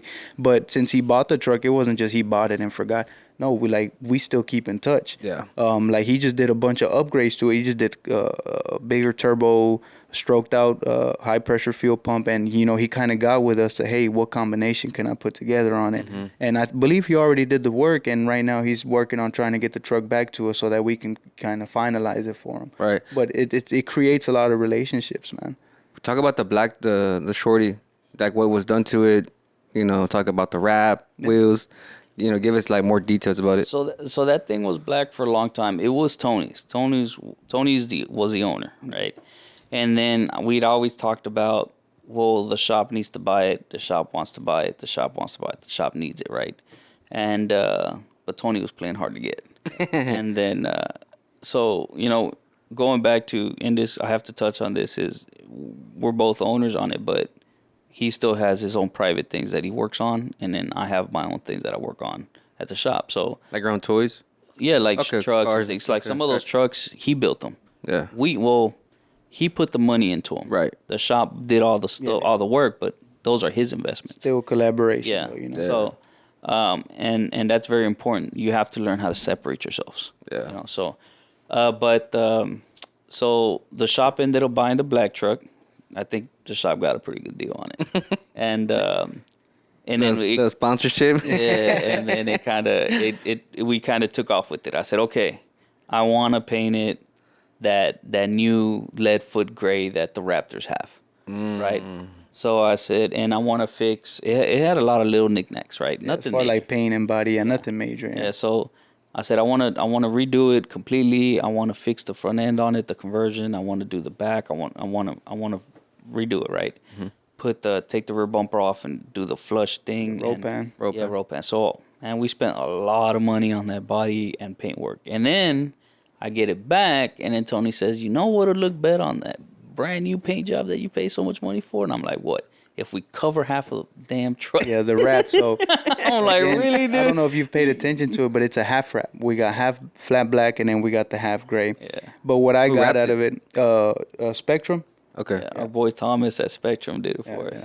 So with that, even with the wrap that it had before, I'll touch base on that right now. But with the wrap that it has today, it's got a little bit more personal meaning with the split because it's two brothers. You know, one side is his, one side is mine, type of deal. But going back to day one when I got that truck, of course, me being raised around these dudes with Hondas, the JDM stuff, I love that stuff. Yeah. You know, so I remember I was telling her, I said, dude, I'm finna buy a short bed. I'm going to slam it, and I'm going to put some wide wheels on it with white letters. Yeah. That's exactly what I did. I put a black face on them, gold wheels, and I put the white tire stickers on them. This was way back in the day before anybody was doing tire stickers. Yeah. And that changed the game, dude. Yeah. Not only for trucks, but for diesels, for shorties, for everything. Yeah, I remember back then, not back then, but, years ago. Yeah. That, I remember the white stickers. Yeah. And, dude, I We would... actually on got the Ford, reached out. yeah. We got reached out by somebody in the white sticker owner in Cali, wherever the hell they're from, upset that we got them. From another website. Yeah, instead that of was, his. Yeah, like a... Yeah. Yeah, that guy was like, you guys bought it from a guy that's knocking off my product. And I'm like, How are you supposed to know? exactly. What are you telling me for? Go tell that guy. I didn't. The overall look, everything meshed well as far as what I think. The black with the gold wheels. I did a carbon fiber wrap on the front wheel. Nice. I did on the front grille. I did a carbon fiber mid lay on the tailgate. It just looked good. And then we moved on to doing the graphics on it, and I was able to sit down with the graphic designer and kind of pick and choose what I wanted. And the wrap, it lasted, like 5-6 years on it. Yeah, the original black and gold wrap. That wrap was good. Yeah. And then the same thing, once he got the truck painted, it looked a little naked to me. And I'm like, dude, that thing needs some graphics on there. So we kind of went back to our original graphics, but just changed it up. We added Diesel Bros on the side of it, and then we added the whole split and wrap, to where one side's his, one side's mine. Because they used to, like, people that knew us in our circle would be like, oh, you guys are the Power Stroke brothers because, we worked on Ford Power Strokes and we're brothers. But then we started branching off, or we're working on all diesels now. So we're like, well, let's just go Diesel Bros. And so we just kind of wanted to touch into that. And we get some negative out of it. We get some positive. So, but yeah, so we did one half wrap. I wanted to see that shiny paint job I just did the truck on, and he wanted to see the flat black. And then we just kind of put ourselves together on that. And that's what we ended up with. Now the wheels are from a company called BC Forged. I kind of went off on my own on those. They do a lot of Euro stuff, and those are custom made for that truck. They don't really do F-250. Yeah, they don't do 8 lugs at all. They don't do okay. But they were very quick at getting them wheels to us, man. It wasn't no 10, 12-week wait, and it wasn't no 10 grand for them wheels, So they had to cut them. Oh, wow, okay. And it's they're 2-piece or 3-piece. Oh, man. I think they're 2-piece. Yeah. So it's got real rivets, Yeah. Oh, yeah. Those rivets are real. They're on it. They're better luck? Not beadlock. They have pretty much where the face bolts on. Yeah. A lot of companies make like fake little rivets or whatever. Yeah. These are real. That's what holds Real rivet, the got thing you. together. Yeah. So and then they were pretty cool. I mean, And going back to the JDM, he went ahead and added the step lip on it. A lot of people don't know about step lips. People are used to the big lips, just straight. Yeah. Dude, step lips, dude, are crazy on anything that you put them on. Yeah, and so I'm fixing to have those redone as well because I've checked one of them. Yeah, no, this dude. Hey, if you got white wheels, don't let this man drive your truck, dude. Don't let him drive. That's why my daily, dude, I got it on. It's an 18-inch wheel, 18x9 on a 37-inch tire. Like I don't. Tire sticking, it's bulging out of the wheel. Yeah, I don't not. Never curb check Man, those. He could go through whatever Burger King or McDonald's he wants. Every curb check I've done is through a damn drive-through. Damn. Things get me every time. Yeah. And man, I felt horrible one time because I was test driving a customer's truck and I curb checked his wheels. Oh, Yeah, dude. And I think they were like some 24 by 14s Yeah, it was too on legit, like a Nitto tire, like a. I'm a sorry, street dude. tire. You know who you are if you watch this. I'm sorry, but I got him fixed for him. So Yeah. we did, and I even offered to get him a whole new one. Yeah. So what do you want, dude? I'll buy you a new one, or do you want me to send him to get fixed? And he's like, send them to get fixed. If they don't come out right, then give me a new one. And then thankfully they came out legit. Talk about the engine for the Shorty? The shorty, yeah. So the Shorty's got it's a stock 6.0 Power Stroke. Yeah. It's the only thing done to it is we took the heads off, a new head gasket, and we just put ARP studs on there. So that because the biggest problems with those 6 liters or a lot of trucks that blow head gaskets is that the head comes off of the block and So rips lift the, it? Yeah. Yeah, it'll come off and then it'll rip the gasket and then there you go. Yep. So with the studs, it prevents that from happening. Yeah. It keeps them bolted down. Intact. Yeah. So for the most part, they still have people think that you do studs and it ain't never gonna happen again. It can happen again. Yeah. Or worse, that pressure's got to go somewhere. You end up cracking a head or something. Mm-hmm. So you still have to be careful with that. But we did ARP studs. Our board. Explain studs, because I'm pretty sure I know what studs are, but I'm pretty sure somebody may not.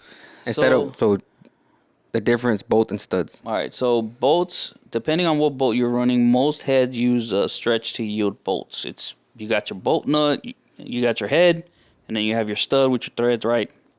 You bolt it down. And then on some heads, whenever they're bolted down, you have to turn them a quarter turn to stretch them so that they can hold. Well, because of the simple fact that you're stretching the bolt, that also weakens the bolt. And then when you apply an enormous amount of pressure, it stretches. On a stud, you instead of having the head attached to the bolt, you have the actual stud, which is just the long little Right. tube looker thing with threads at the end of it, and then you have a fastener, which is like a washer, and then you have the nut, and then that right there is the stud. The difference between a bolt and stud. Now the material that the stud is made in is also what the important part of it. Right. Because if it's a cheap material, it's only going to happen again. Yeah. And they do have Chinese studs. Yeah. Don't You use gotta be them. careful. There are a couple studs that are making their way out there, but man, we've always just stuck with ARP. Yeah, ARP studs is what we use. A lot of people hate them, but some people hate on them because they've studded their 6.0s. But again, it's lack of information. If a shop tells you that this ain't never gonna happen again, they're lying to you. yeah, So, studs can still mess up. yeah. You know what I'm saying? They can still happen. That's what you got to mess with a shop that gives you good warranty. We've had to redo studs. I think it's happened once or twice that we've had to do head gaskets within that 1 year warranty. And, but that's done to the truck. And then we got with our boy Charlie from KC Turbos. And, man, that dude's been amazing for us. If you own a diesel truck and you're interested in a turbo, man, hit up KC Turbos. Great dude, very knowledgeable guy. He's been the world to us as far Does he have an as... Instagram? Yeah. What is it? Instagram, So you- at KC KC Turbos. at Okay, KC at Turbos. KC Turbos. Yeah, he's mostly Power Stroke, but he's branched off to Cummins and Duramaxes now. And so he helped us out with a Stage 2 dual ball bearing, Yeah, right? at the time he was calling it his stage 2.5. Yeah, so we put that 2.5. on it and then started throwing a bunch of nitrous in it, and It didn't like it. it didn't like it. So then we got with him, and he's like, well, How try much it. nitrous? At the time, it was maybe a little bit over 100 shot. Okay. Yeah.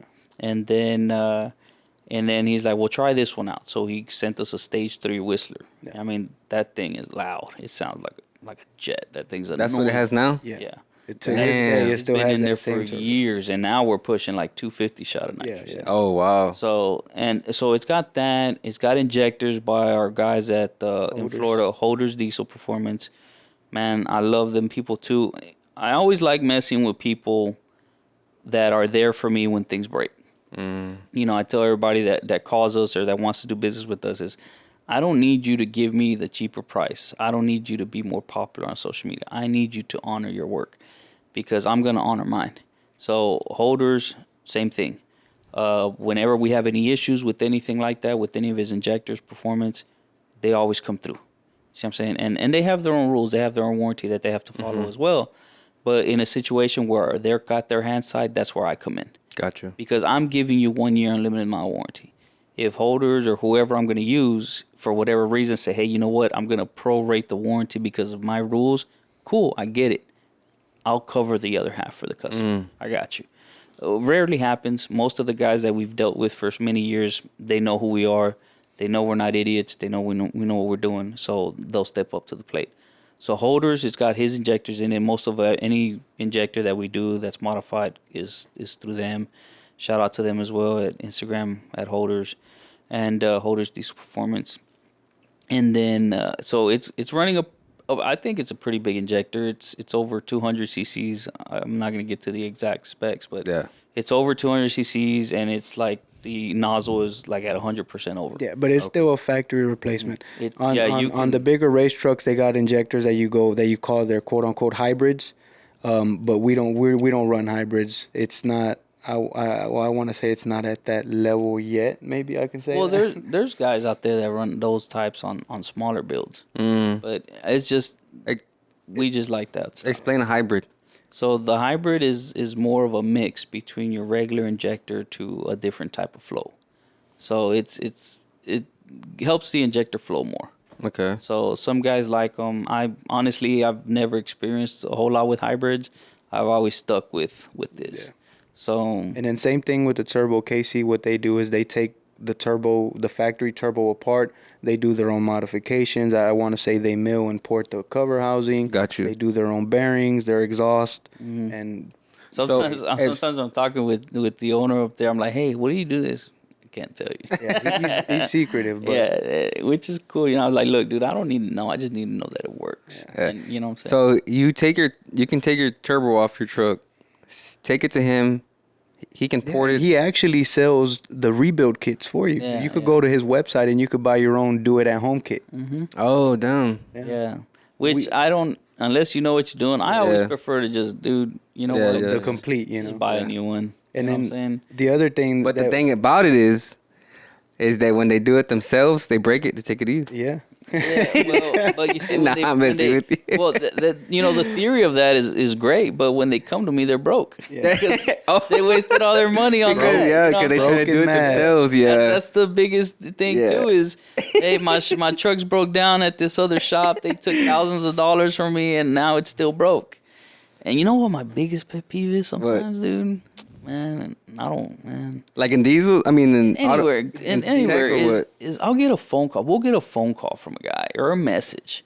Hey man, my truck's doing this, and that. What do you think it is? Man, I think it's this, and that. Let me know if you need any help or whatnot or whatever the case is. And they're like, okay, cool. They're like, what's your wait time? About 2 to 3 weeks before I can look at it. Oh, no, I can't do that. Blah, blah, blah, blah, blah, blah. Like, all right, cool, whatever. I understand. So they take it to this other guy that, again, looks all nice and fancy on social media or whatever. And then they take it to them and they fuck the truck up. I'm sorry, they messed the truck up. Or it's not fixed properly. And they took all this money from these people. Wow. Right? And we're talking thousands of dollars. And then next thing you know, their truck has been down for over a month. And they're out thousands of dollars. You see what I'm saying? And then they call us back, or they call another shop like us.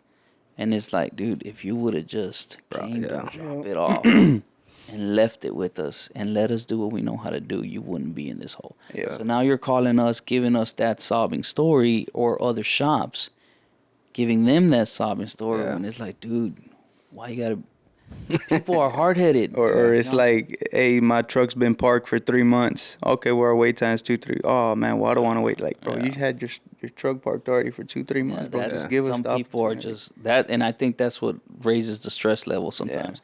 Is that you want to help people, but people sometimes don't want to be helped. Yeah. And they want to learn the hard way. You feel like our prices are high compared to others? Yeah, absolutely.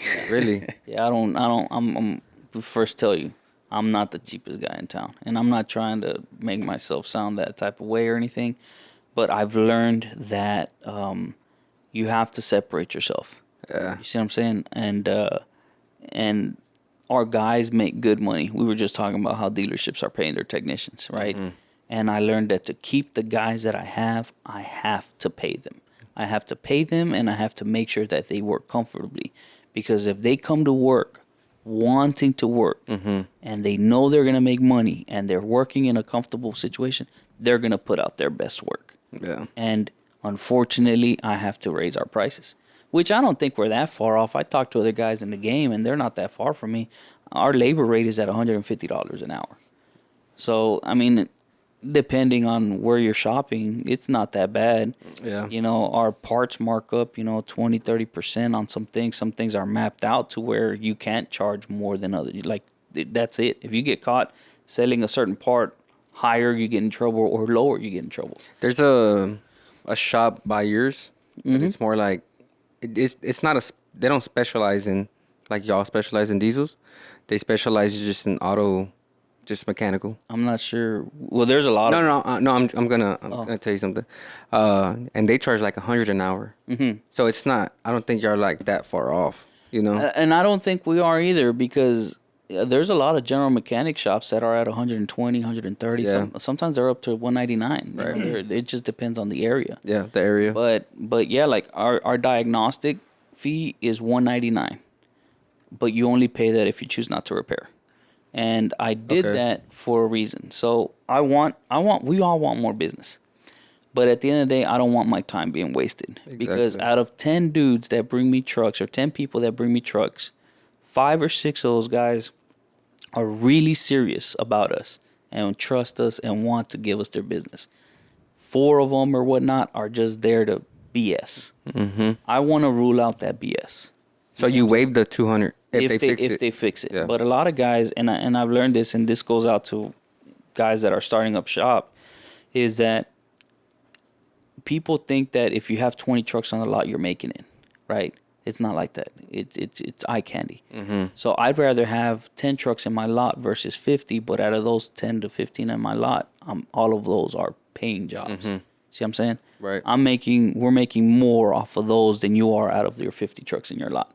So what I've learned is, if I tell somebody, if you call me today and you're like, hey man, my truck's giving me problems or whatnot, what's your diag fee? First off, if you're asking that diag fee, you're already like kind of being a little like not serious with me, because if you're serious, you're going to bring it regardless. Right. So I'm like, okay, I'm going to tell you it's $199, but you only pay that if you choose not to repair. Now, depending on the customer, if he's serious, he's going to be like, I don't give a shit. He didn't even hear the $199. He just heard that I'm going to waive the diag fee if he repairs. But the guy that's not serious, or the guy that's going to give you the hard time, he's going to just pay attention to $199. Oh, I'm not going to pay $199. The other guys are paying $95 or charging $195, whatever. Well, I'm sorry, $95. So at that point, I'm like, cool, I understand. Go with them. Let us know if you have any other questions. We're here to help. Done. That headache is out of my I'm out of my way. So I do that as like to kind of weed through that stuff. Yeah. So that I know that the people that are bringing us trucks are serious about doing business with us and trust us and believe in us. Those are the people that I want to help. Those are the people that we want to target. Yeah. And it sucks and it sounds bad saying it, but when you're in business, it's the best way to do it. You have to weed out people like that. And it's not that we don't want to help. We would love to help you, but we're a business at the end of the day. Right. We have to produce, or else we were not going to be here tomorrow. Right. Or else I'm not going to have mechanics. There's shops out there that their mechanics are just miserable. You know what I'm saying? I don't like my guys to be miserable, because then miserable puts out miserable work. So, and that costs money. So I had to raise it, and every year, typically around this time, we sit down and we start kind of looking at numbers. Okay, do we have to raise it, or do we have to go down based on inflation or, cost of parts? That's a big one right now. Availability of parts. How backed up are we? What the workflow looks like. So we're always kind of making adjustments. And I will say this, is that as much as I try to be hard on our prices, nothing is ever set in stone. Right. If you come to us with just honesty, right, we'll help you. But if you come up with us with a bad attitude and just overall shitty personality, like shitty privileged. privileged. Nah, man, I'm not gonna do it. It is what it is. You want it fixed or not? Yeah. You know what I'm saying? But if you come with us humbled and you know, like anything else, like, because there's times that things could pop out for us too that we're not expected. Right. Our customer service is the pissed off customers. See what I'm saying? Because their trucks are broke. They're already coming in. We have to make the best of that situation. Every customer that we get just about is coming in with bad situations. Really? We have to try to turn that around. Wow. You know, unless they're coming in for lift kits, which we do lift kits as well. You know, that 2-3 years ago, we invested in one of like the best alignment machines ever. And we do lift kits, a lot of front end and alignments and things like that. But, you know, we try to, I lost what I was saying. You ain't even a smoker, dog. I'm just kind of thinking back at everything, man. And it's Talking about customer service, like damn. when customers come in and you have to make the best of it. Yeah. So, you know, when people come in, unless they're coming in for a lift kit or modifications to their truck, they're not coming in for good reasons. Yeah. You know, and so we always we have to turn that around, turn the bad experience that they're coming in with into a good one, you know, as much as possible. So sometimes customers aren't expected to spend so much money on their trucks, you know, because trucks don't give us a heads up when they're going to break down, you know, cars in general. So we've touched with finance companies to help people get finance for repairs. We use like 3 or 4 different companies, and they can apply online through our website. I always try to make it easier for customers to reach out to us, you know, just anything that I can do. Like, you can schedule your truck to get dropped off for diagnostics through our website. You don't even have to call us. You can go to our homepage. That's pretty cool. And there's a schedule tab there. You click on that, and it'll get you all the prompts. Your truck, your make and model, what are you having, what time, when do you want to drop off. Now, we do have customers already there waiting. So when you schedule your truck, we'll get the notification, and we'll look at your concern that you're having, and we'll say, okay, yeah, let them keep the schedule. You're good. But if we look and you're bringing a truck that's got like a lot of things going on and it's going to take time and we're just too backed up that week, then we'll call you and we'll reschedule you. You see what I'm saying? Yeah. And then the same thing, you can always check financing. If you're like, man, my truck's doing this, I know it's going to need money, but I don't have it. Right there on our homepage, you can get help financing for repair. So we always try to that credit card, man. yeah. So we always try to do what we can to help them. You got to stay on top of it, man. Yeah, Make it as easy as possible. Yeah, and then some people, they don't have the credit. They have limited amount of money. They're struggling just like we are, and all you have to do is talk to us. Mm-hmm. You know what I'm saying? Just say, hey, dude, what can you help me with anything? And I'm never gonna tell you no. There's always something I can do. Always, no matter what. You ever hear that, like the that saying when the people are like, man, I wish they built a truck that had a Cummins motor with the Allison transmission? Yes, there is a lot, because the Cummins, some of the Cummins, they have that 68 RFE behind it, and it's a pretty trash, junk. It's a bad transmission. It's not that good. Yeah. And then to build a solid one, it's stupid expensive. Really? There's a guy out in Utah, I believe, Randy's Transmission. Man, the guy's great. I've known him through social media for many years. He built some amazing transmissions for Cummins, and he's real top notch, man. And but they're expensive. Let's face it, they're expensive. So a lot of guys that do that Allison, they'll do that Allison conversion on them. Yeah. But man, it costs Just about the same, yeah. or more Really? to do an Allison conversion. You know, so I don't get into swaps. I don't anymore. I used to. I don't anymore. If you call us, say, hey, I have a Ford, I want them to Cummins in. I'm like, good luck, dude. I'll refer you to some shops, but I don't want nothing to do with any of that stuff. You know, if I don't even have time for my projects, I don't have time for yours. And then the way that we book our hours is like, you'd have to pay my guy 40 to 80 hours a week at 150 an hour. Like, are you willing to do that? And that's just to start. Yeah. See what I'm saying? So we're not really structured to do that. So I just stay away from it now. Nice. Hey, so you heard of a Speed Lab, right? Yeah. Speed Lab. Yeah. So y'all were talking about imports. Y'all are into imports. He's gonna be on the podcast next week. Oh yeah. He has a S10 with the 2JZ engine, Really? so that one's gonna be pretty cool. Oh yeah. We all went to the same high school, man. All Davis. Yeah. For real? His high school. Yeah, we used to know him from Lindell Park. He used to have a little- That dude has LP in the always house. has some. He always has He some always has fast some top Hondas, stuff, man. yeah. Really? Yeah, Damn. he was big in the import scene as well when we were growing up in high school, man. So it's been a beautiful thing seeing those guys. Like ask me who do I look up to? I look up to those guys. I look up to those guys that started from the bottom and that are doing it. Like him, the guys from On the Gas, Freddie. Yeah. All of those guys. Lewis from Exclusive, Rosendo, Greg. Like all of those guys that are grinding every day to do their thing, man. Those are the guys that motivate me to do what I do.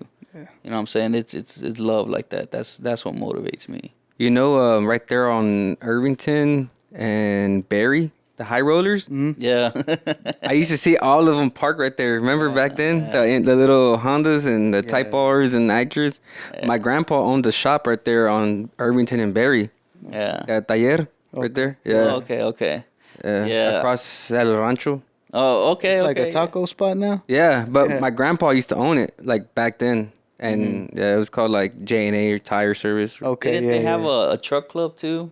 What was it called? PBD? Yeah, we used to be in PBD, man. PBD, Poor boy's dream. Yeah. Truck club. Yeah, that was. And I think them dudes are still around. I'll still be seeing decals, dude. But whenever I joined PBD, they already had history. Most of the OGs were already out, and it was all those new guys that created, I guess, like a new division of PBD. And but I mean, it's crazy the stuff we did, bro. Yeah, that is pretty. Let's get into some pop questions. Would you take 100K in cash or 5 Bitcoin?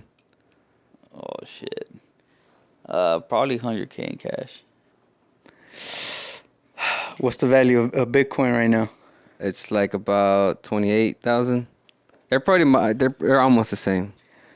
Yeah. So the thing about digital currency, I feel like it's just a big scam, but it's working. I would probably take the Bitcoin just to get my feet in there. Yeah. Just to get my feet in and see what I could do with that. Nice. Your favorite music artist right now? My favorite music artist, man. I don't think I have one, dude. Who do you jam the most to? Oh man, you know what? Anything from Houston. Yeah. Like all the Houston local rappers, local artists from Houston. I'll listen to anything from Houston, man. I jump country, rap, Spanish, you name it, everything. I don't have a favorite one. Paul Wall, if anything, Slim Thug are probably my favorites. Chameleonaire, T.I. for a while, but he kind of went crazy. Yeah. But yeah. What about you? Man, I jammed a lot of dudes, man, especially Houston dudes, Mexican OT, Peso, D Baby, Big X. The Big X actually just started popping pretty big. To him and Mexican OT, they're like boom, taking off. Yeah. I like Kevin Gates. Man, I got a long list of dudes. And the thing about it is, back in the day, I kind of used to rap a little bit too, so I keep up with everybody. What's the flow then? Man, what you want? What you want, man? Let's do it. Yeah. Oh, your favorite food? Oh man, mole. Mole. I love me some mole. If my mother-in-law sees this, man, make me some mole. What about you, Tony? Man, bro, I love tacos, bro. Yeah. They could be chicken, they could be fajita, they could be pastor. I think the biggest question is, what about in Houston? Like, where's your favorite taco stand? Favorite taco stand? Taconazo. So I like Taconazo. We actually work on that man's trucks. There's this place down the street from my house. It's called Forastero. That guy actually used to work for Taconazo. So now he has his own truck and he's got a similar style plate. But I like the beef that they use because they're outside. They got a grill, bro, al carbon, and they're cooking it outside the big ass skirts. Yeah. They take it in, chop it up, and man, bro, it's delicious, man. But shout out to them. Yeah, shout out Forastero, man. Favorite drink? Oh, sodas, Dr. Pepper. Dr. Pepper. Man, it's my curse, dude. I love Dr. Pepper. Me and them have a love-hate relationship. What about Tony? Man, I don't know. I like a lot of stuff too. Coke bro. Zero. Yeah, Coke Zero. I drink a lot of Coke Zero. It's got a lot of pica in it, you know. It's like the regular Coke has a lot of syrup. That Coke Zero just that whole pica is different, you know. But I drink a lot of water, Coke Zero. I like my Arnold Palmer's sweet tea and lemonade. Yeah. What is your dream? Maybe like you have a dream car, dream truck y'all want to get? Probably a Lamborghini. I would love. We did. Huracan or Ventador or what? I don't know the brands. I just want something that says Lamborghini on it. He just wants the bull. Yeah, my wife bought us a little tour thing out in California. They do like, it's a Wait, it's the a- car or the SUV? No, the car. Okay. She got us like a little thing where you can drive like 4 or 5 different supercars out in the streets. Oh, nice. And you start in San Francisco, north of San Francisco, and you drive them all the way up north, and then you come down the coast. And I drove a Porsche, Ferrari, Lambo, and a Mercedes. And man, that Lambo outdid all of them. Dude. Really? That Lambo was just, man, I fell in love with that car. So, well, I have a GT500 at home, Shelby, What year? 2020. Oh, nice. And that thing is bad. That thing is wicked, man. Yeah. I've been talking back and forth with my boy at midnight trying to get it over there to him to see what he can do with it. But it's just, man, she stays in the garage, and sometimes I'm tempted to do something with it, and then sometimes like, nah, I really don't want to mess with it. But I think a Lamborghini would be it for me. What about you, Tony? I like a little bit of everything, man. So I'm the type to where it's like, I don't mean to brag, but like you won't see me in a regular stock truck, and I don't think I'll settle for just a regular Lambo. It would have to be like a STO or something that maintains good value, you know. But I would definitely love to see myself in a Lambo, but like it would have to be like a STO or something that's unique. Yeah. You know what I'm saying? Yeah. And if it's a Ferrari, it better be a special edition type. Yeah. You know, it's just I don't like having like a factory style of anything. Why? You know? That's just how I am since I was little, dude. Everything that I got. I remember when I got with my girl, we got her a Cruise. So I dropped it, plastic dipped the wheels, added a front lip to it. It's like, this is a Cruise, bro. Like, come on. But it's just, I don't like being in factory. Yeah. The SUV game. After that Cruise, I had my little boy, and I went to go get a CTSV 4-door. I had to be in a V. I put some Ford stars on it. Same thing, dropped it and put a front lip on it. What year was it? 2012. I had a 09. Oh, no shit, yeah. Yeah. It was all right. It was tuned. I had little bolt-ons on it, but it wasn't crazy fast. That's what I expected. After that, I jumped in a Jeep. It wasn't a regular. I had to get the SRT Jeep, the Grand Cherokee. Yeah. Same thing, dropped it. You know what I'm saying? Added a front lip to it and crept down one. And then from there, I moved on to the Trackhawk. But it's like, even though it's a family vehicle, I don't like being in like a factory stock truck. Yeah. Like if I'm pulling up with the family, I want to look good pulling up with the family, not just in a regular stock vehicle. Is the Trackhawk faster than the Lambo? I think so. Yeah. I think there's a lot of stuff that can't mess with the Trackhawk from 0 to 100. Yeah. After 100, it's a big brick floating, and it ain't that aerodynamic. Yeah. But from 0 to 100, that thing is scoots, bro, and it's just all traction, just boom. And the way you're able to control the all-wheel drive, like you could go from 50-50 to 60-40 to 65-35. Like, really? Yeah, you can control the distribution of the all-wheel drive on it. So you can launch and then like. If you want to launch with more front wheel, you do the 50-50. If you want to launch with less front wheel, you do the 35-75. So have you tuned it? No, that's how it come factory, bro. No. I'm saying like, have you tuned? Yeah, like, it is tuned. No, I'm saying like, have you set the settings to where it's the best? Yeah. So okay. So it's all on how you like it. So the suspension, I got it at a certain stiffness. The steering wheel at a certain stiffness. The transmission, you could control the shifts on it, like how the firmness of it. And I got it spec'd out to where I like it. But everything's controllable, bro. The technology on these Hellcats is crazy, man. Yeah. Oh. Yeah, they are. It's very surprising. I was surprised when he first got it. I was looking at it, I was like, damn. And then we went for a drive, and I'm like, whoa, dude, this. Yeah, it sucks that it has the Dodge name behind it, because Dodge has turned it up a lot over the past few years. But at the end of the day, it's still a Dodge Fiat product, or whatever you call it. Fiat or something. But I love it, dude. I have no regrets, man. I love that damn Trackhawk. Yeah, they definitely are nice. Yeah.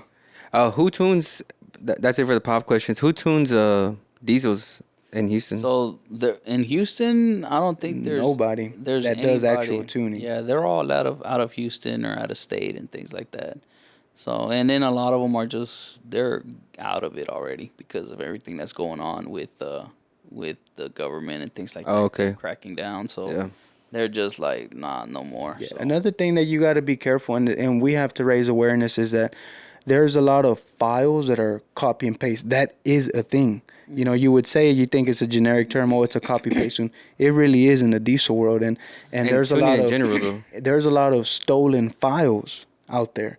And then if for whatever reason you install this file that's corrupt or that's no good, I mean, you're gonna mess that truck up, dude. And then what are you gonna do to correct it if you don't even know how to mess with it? You know? Yeah, but that's in tuning in general, though, because they do that in gas. Yeah. They'll copy and paste. That's where prices come into play. If there's a price difference for a reason. Yeah. You know, if you have somebody that's charging you $300 to $500 for a file, and then this other guy's charging you $1,200, well, Yeah. what's the difference? It's not because one's just more greedy than the other. It's because one's a legit one and one's not. And the time too.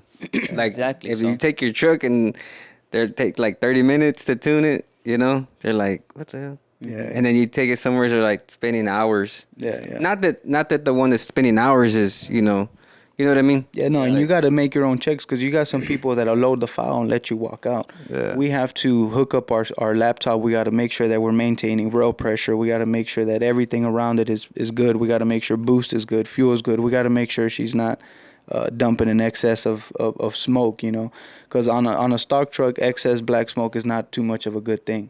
You know, it's a bunch of unburnt fuel pretty much. Right. So. Yeah. We That- got to make people sure. love that, though. People Yeah. love it, but hey, you're gonna come see us, man. Which ain't a bad thing either. But you know, we Yeah. got to guide you in the right direction at the same time. Yeah. Yeah, that doesn't make power. You know, there's such a thing called clean power. Yeah, clean You know power. what I'm saying? So that you got to stay away from that stuff. So let me ask you this: why does the shorty? Why does it sound like a jet? Because of the turbo that it's Okay. from KC. That's just the way. Though they have like blades inside of them that open and close to create boost at a low end and at a higher end.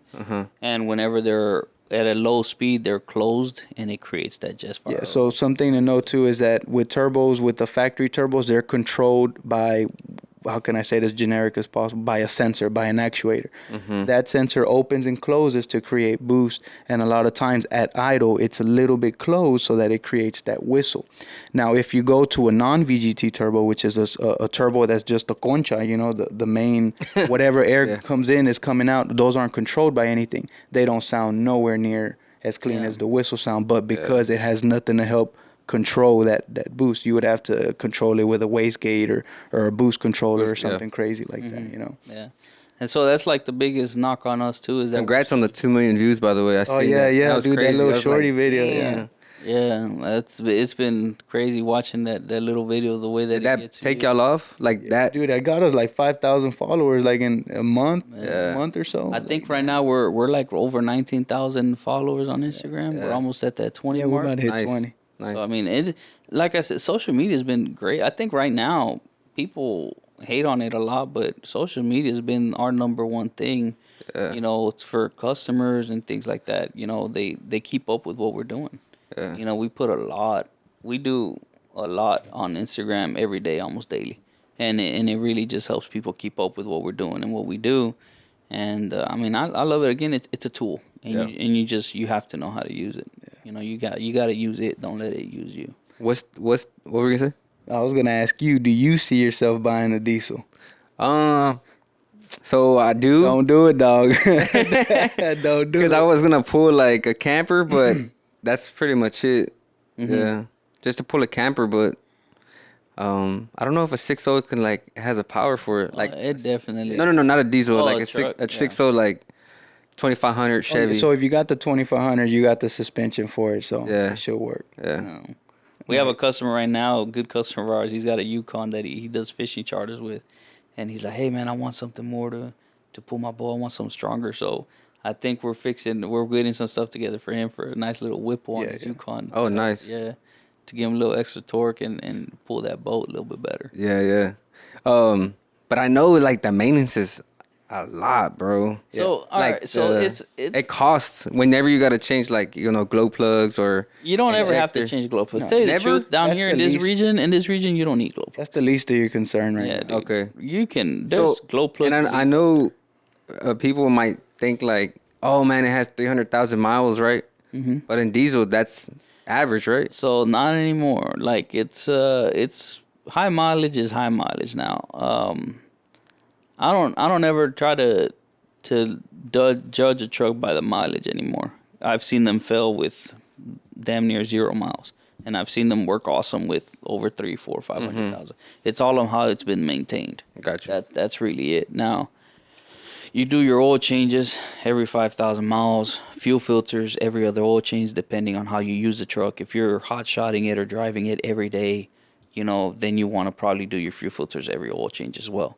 Air filter as needed. You know, you just have to have them looked at. That's why whenever, even if you bring it in for an oil change, we'll do that multi-point. We'll check it all out like that. But, you know, that's really it, man. Just, and use factory filters. Yeah. Don't use anything aftermarket filters on them. So, they do not like them. And don't listen to the salesman at the dealer telling you to wait for your message. Yeah, don't rely on that change oil now message. Just every 5,000 miles, do your oil change, do your fuel filters every other time, and your air filter as needed. And, and then the more that you know about your truck, the better it's going to work for you. Yeah. So we have a lot of times people call us, and we're there talking to them on the phone for 10, 15 minutes just on about their trucks. Hey, man, I just got a diesel. First time diesel. What do I need to know? What do I need to do? And we'll just sit there and talk to them. Like we don't mind it. You know what I'm saying? Or they'll just pull up. You can always just show up to the shop and bring us your truck, and we'll kind of check it out with you and answer questions and things like that. There's no information is a lot worse than misinformation. So you just have to just know what you're getting into. Right. You know, so. Just ask the right questions. And having them parked don't make them no better. We get a lot of people on the phone, oh, well, you know, I don't even drive it. Well, that's not good. And the thing about it is that diesel contains a lot of water. And when it sits for so long, it tends to separate if you don't have like an additive in it or anything like that. So having them sit is also just as bad as, you know, beating on it or whatever the case is. If anything, diesels want you to beat on it. So they got these... you know, these emission systems where they have filters in the exhaust, and you have to drive them to clean them. So by having them parked, you're only hurting them, especially on these newer trucks, man. Yeah. So you'll get a message that'll say cleaning exhaust, drive for so-and-so miles. Dude, drive the shit out of it for them few miles, know? I think if somebody would ask me, hey, man, what diesel do I buy right now? I would say probably a 2015 to a 2019 Ford. Yeah. Why? Because of the fuel system, the turbo system on it, and again, cost of maintenance. 20s are... Do they have the DEF? Yeah. Yeah, they still have everything has it. That's something you're just going to have to deal with, or you can always pull up to the shop and we can talk to you, give you some more information on that. Yeah. And, yeah, everything has it. Yeah, and it's a flawed system, man. I don't believe in it. Yeah, I don't believe in it. When did they start coming out with them? For Fords in 2011, the DF, and emission stuff like in 07 for Fords, and same thing for Dodges. I think Dodge came in like at 2013 or for the DF, yeah. So, but man, it was mostly it's a Band-Aid fix. Right, for emissions, and they keep lowering it every year or every other year, and it's getting just dumb. It's just getting out of control with it. But I think manufacturers know that they can't do what the EPA is telling them to do. Yeah, I think that they're just trying to do whatever they can just to keep selling trucks. Yeah, and the consumer is paying the price at the end of the day, because a lot of these trucks are driven by everyday Joe Blows and hardworking people, and they go down. Their trucks go down, so they don't have money to feed their families, you know. And they mostly go down because of that system. It literally shuts your truck off. So a lot of times people don't have a choice, man. They need choices, and they don't want to. They need a big truck. You know, we live in Texas. We are an economy that relies on the oil field. Yeah. And oil. What moves all the oil equipment? You know, hotshot trucks, construction. We're big in construction. All of that trickles down to us, and we need trucks to do that. And when you start doing that to these trucks, they start going down. Nobody can work. Yeah, you know what I'm saying. So it's affecting all of us, I think, and we've seen it get worse and worse and worse throughout these years with that stuff, man. To where manufacturers can't build parts anymore, because they affect that. Now, not only that, but the government is going based off of a rule that was like back in the 70s or early something like that, to where it's so generic that they can literally pick and choose what's illegal and legal to modify on a vehicle. You know what I'm saying? It just depends how bad you want to piss them off. Yeah. You see what I'm saying? And people, I think we need to be better at raising awareness to that, you know, to where we can let people know, like, hey, like, you know, when that season comes around for you to vote people in office, you got to vote people that are going to keep you business working, that are going to help you live your livelihood. You know, don't worry about how they make you feel. You know what I'm saying? Like we are in the like region, a tweet or something. yeah, we are in a region of the world or in this country that relies on oil, that relies on construction, that relies on medical. You know, at dealerships, I worked on a lot of medical vans, ambulances, that firefighter trucks, and things like that. You know, I didn't know they run Allisons. Yeah, a lot know. of those bigger ones do, and guess what? A lot of those emergency vehicles don't have emissions on them. Yeah. Why is that? Because they know it fails. So They just stuff it down our throats. yeah. So I think people just need to be, especially guys in the automotive, in the race industry of the truck scene. Like, if you know, if this is what your passion is and you don't want it to go away, then you need to take that when the time comes to vote people that are with you on that. You know, and so 2024. yeah. Go vote that R. Put that Republican in office, man. That's what it's about. So do y'all work on like performance trucks? Yeah. We have Like diesel performance? Mm-hmm. Yeah. Okay. We fixed a lot as well. Yeah. So another thing that it doesn't irk me. I love it by all means, but a lot of times we're that last resort. Mm-hmm. It already went to his. It already went to his. It already went to his place. And then, hey, well, I heard about you guys. Boom, bring that bitch in. And you know, we're the last ones you're gonna see. Yeah. And I don't mind it. You know, but that's another thing that we notice is that we're sometimes, because people are, I want to say, are afraid of our pricing, but we're the last resort, but we get them right. Yeah. You know, and that's really what counts. You know, A lot of times, if somebody's complaining about us, there's just another side to that story. There's something else going on. I think just the biggest complaint in general is just pricing. Yeah. You know, but and that's one complaint that I don't mind people having about us at all. Like, dude, I understand, I get it, but it costs. It's just the simple truth. But we have a bunch of trucks out there that are running 8, 9, close to 1,000 horsepower. And what I love about it is that they're dailies. yeah, reliable trucks. Yeah. One of them's a farm guy, man. He's out in... How much torque is it? Oh, that thing's like 1,400 foot-pounds. You see, when I think about... This is on a 450. 450 dually with like 37-inch tires on it. Damn. So this is a big monster, dude. And she's been holding up good. And every time I talk to the guy... Is it blue? No, it's a brown one. It's a tan one. And every time I talk to him, every time I see his name on my cell phone pop up, I'm like, please don't let it be. Like, hey man, I want to do this. I was like, all right, you know. So that's really it. Every time I think of diesels, I don't even think about horsepower, bro. I promise you. Like, I know you said like 800, and I'm like, damn. How much Have you ever torque does been to it- a diesel race event? I haven't. No. You know, at the there's really not a whole lot of local. There's Texas Truck Jam that we were a part of when they first opened up, but they kind of went in a direction that I'd rather not. Man, they still put on a good show. And then the diesel, they're coming back, the NRA, the Yeah, the NHRDA. yeah, something like that. They're starting to hold some events too. But man, if you go there, man, dude, you can feel him. You can feel him going down the track, really? dude. Oh yeah, dude, you could just feel the. Damn. Now a lot of them do just race 8 mile. They don't really do quarter mile. Yeah. That's a big machine to be going that fast. You know what I'm saying? Then they're doing the 8th mile. They have parachutes?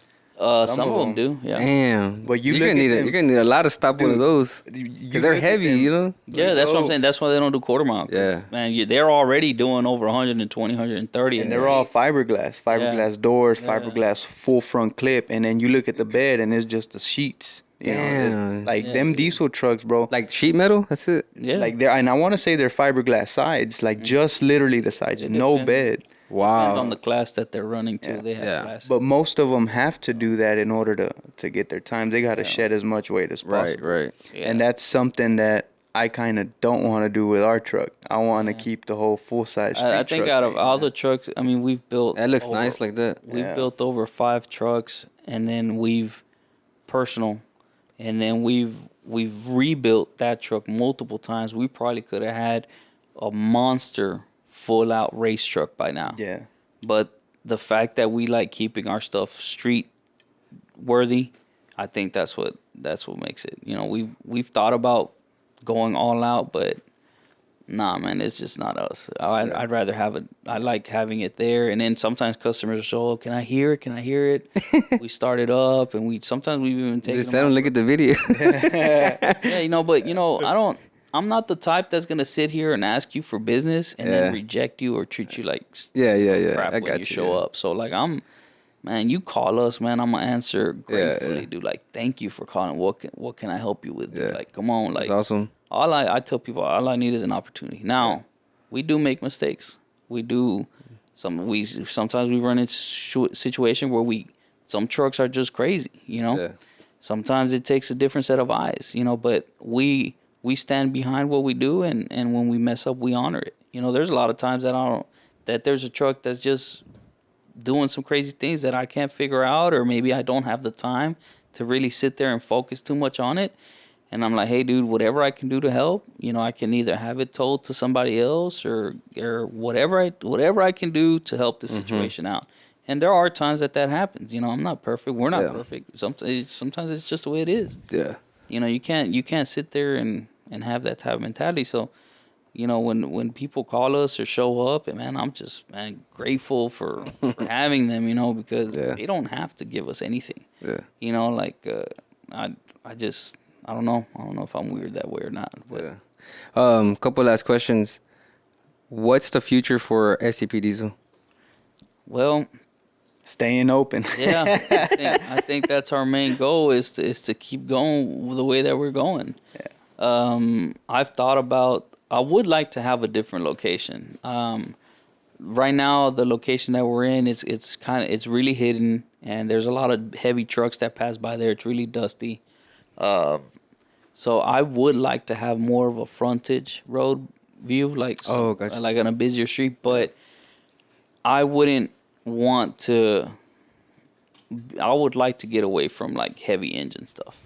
You know what I'm saying? I would like to open up another location and just be more in and out, quick stuff, you know, things like that. Yeah. Or if I ever get the opportunity to open up just an overall bigger location at a frontage, like something with a high traffic area, just a lot nicer. Yeah. Yeah. You know, that's probably it. But yeah, I would say frontage. A good frontage would be the very next step, and then a good office area. But What we have works. It works really well, and we've remodeled it. But a Yeah. nice Yeah. frontage place. would a be lot of nice. times we have customers that bring us some high dollar trucks, right? Really? And they're high. You know, these people come for money, and then they show up to a place like us, and they're like, "Oh, what am I doing?" Is it safe to drop my truck off? Yeah, Like, damn. so we're like, Jesus Christ, why we Yo. gotta be by Little York? so we're like, and Hopper. Yeah. So we're like, you know, we try to make the best of it as soon as the customer pulls up. But I think that the future for us is probably, just another location, somewhere a lot nicer location, or just staying where we're at. If that's what God comes to us and says, hey, you know what, you're just gonna stay where you're at, then that's it. Just be available. We're gonna make the area around you nicer. Hey, Or they are. something. There's a lot of construction going around. Yeah, so I I see it, think yeah. about it too. Like maybe in the next 5 to 10 years, that's gonna be like an extension of the Heights or something. You know, who knows? You know, so I mean, That's a good way to think So about I'm kind of like, well, let's see what happens. But the future for us is just to keep doing what we're doing. I consider myself retired already. You know, if I could do this till the day that I die, I'll be a happy man. Like Yeah. I don't mind it as long I don't want to go back. Right. I have nightmares almost monthly of me. I'll be dreaming that I'm working at a dealership. Wow. And I'm like, what the hell am I doing here? Where's the Yeah. shop at? Where's everybody at? And I'm freaking out in my dream. So I think for us is just to keep doing what we're doing, help as many people as we can while we're doing it, and just keep moving forward. Wherever that road takes us, let it lead where it leads. Nice. What about you, Tony? Same page? Yeah, similar, man. Now, of course, with everything with the shop, you know, we have to stay open. Not only that, but we have to adapt to whatever. Every year brings something new laws or new parts, new products. Keep adapting, keep enforcing, you know, our own law book of how we run our business.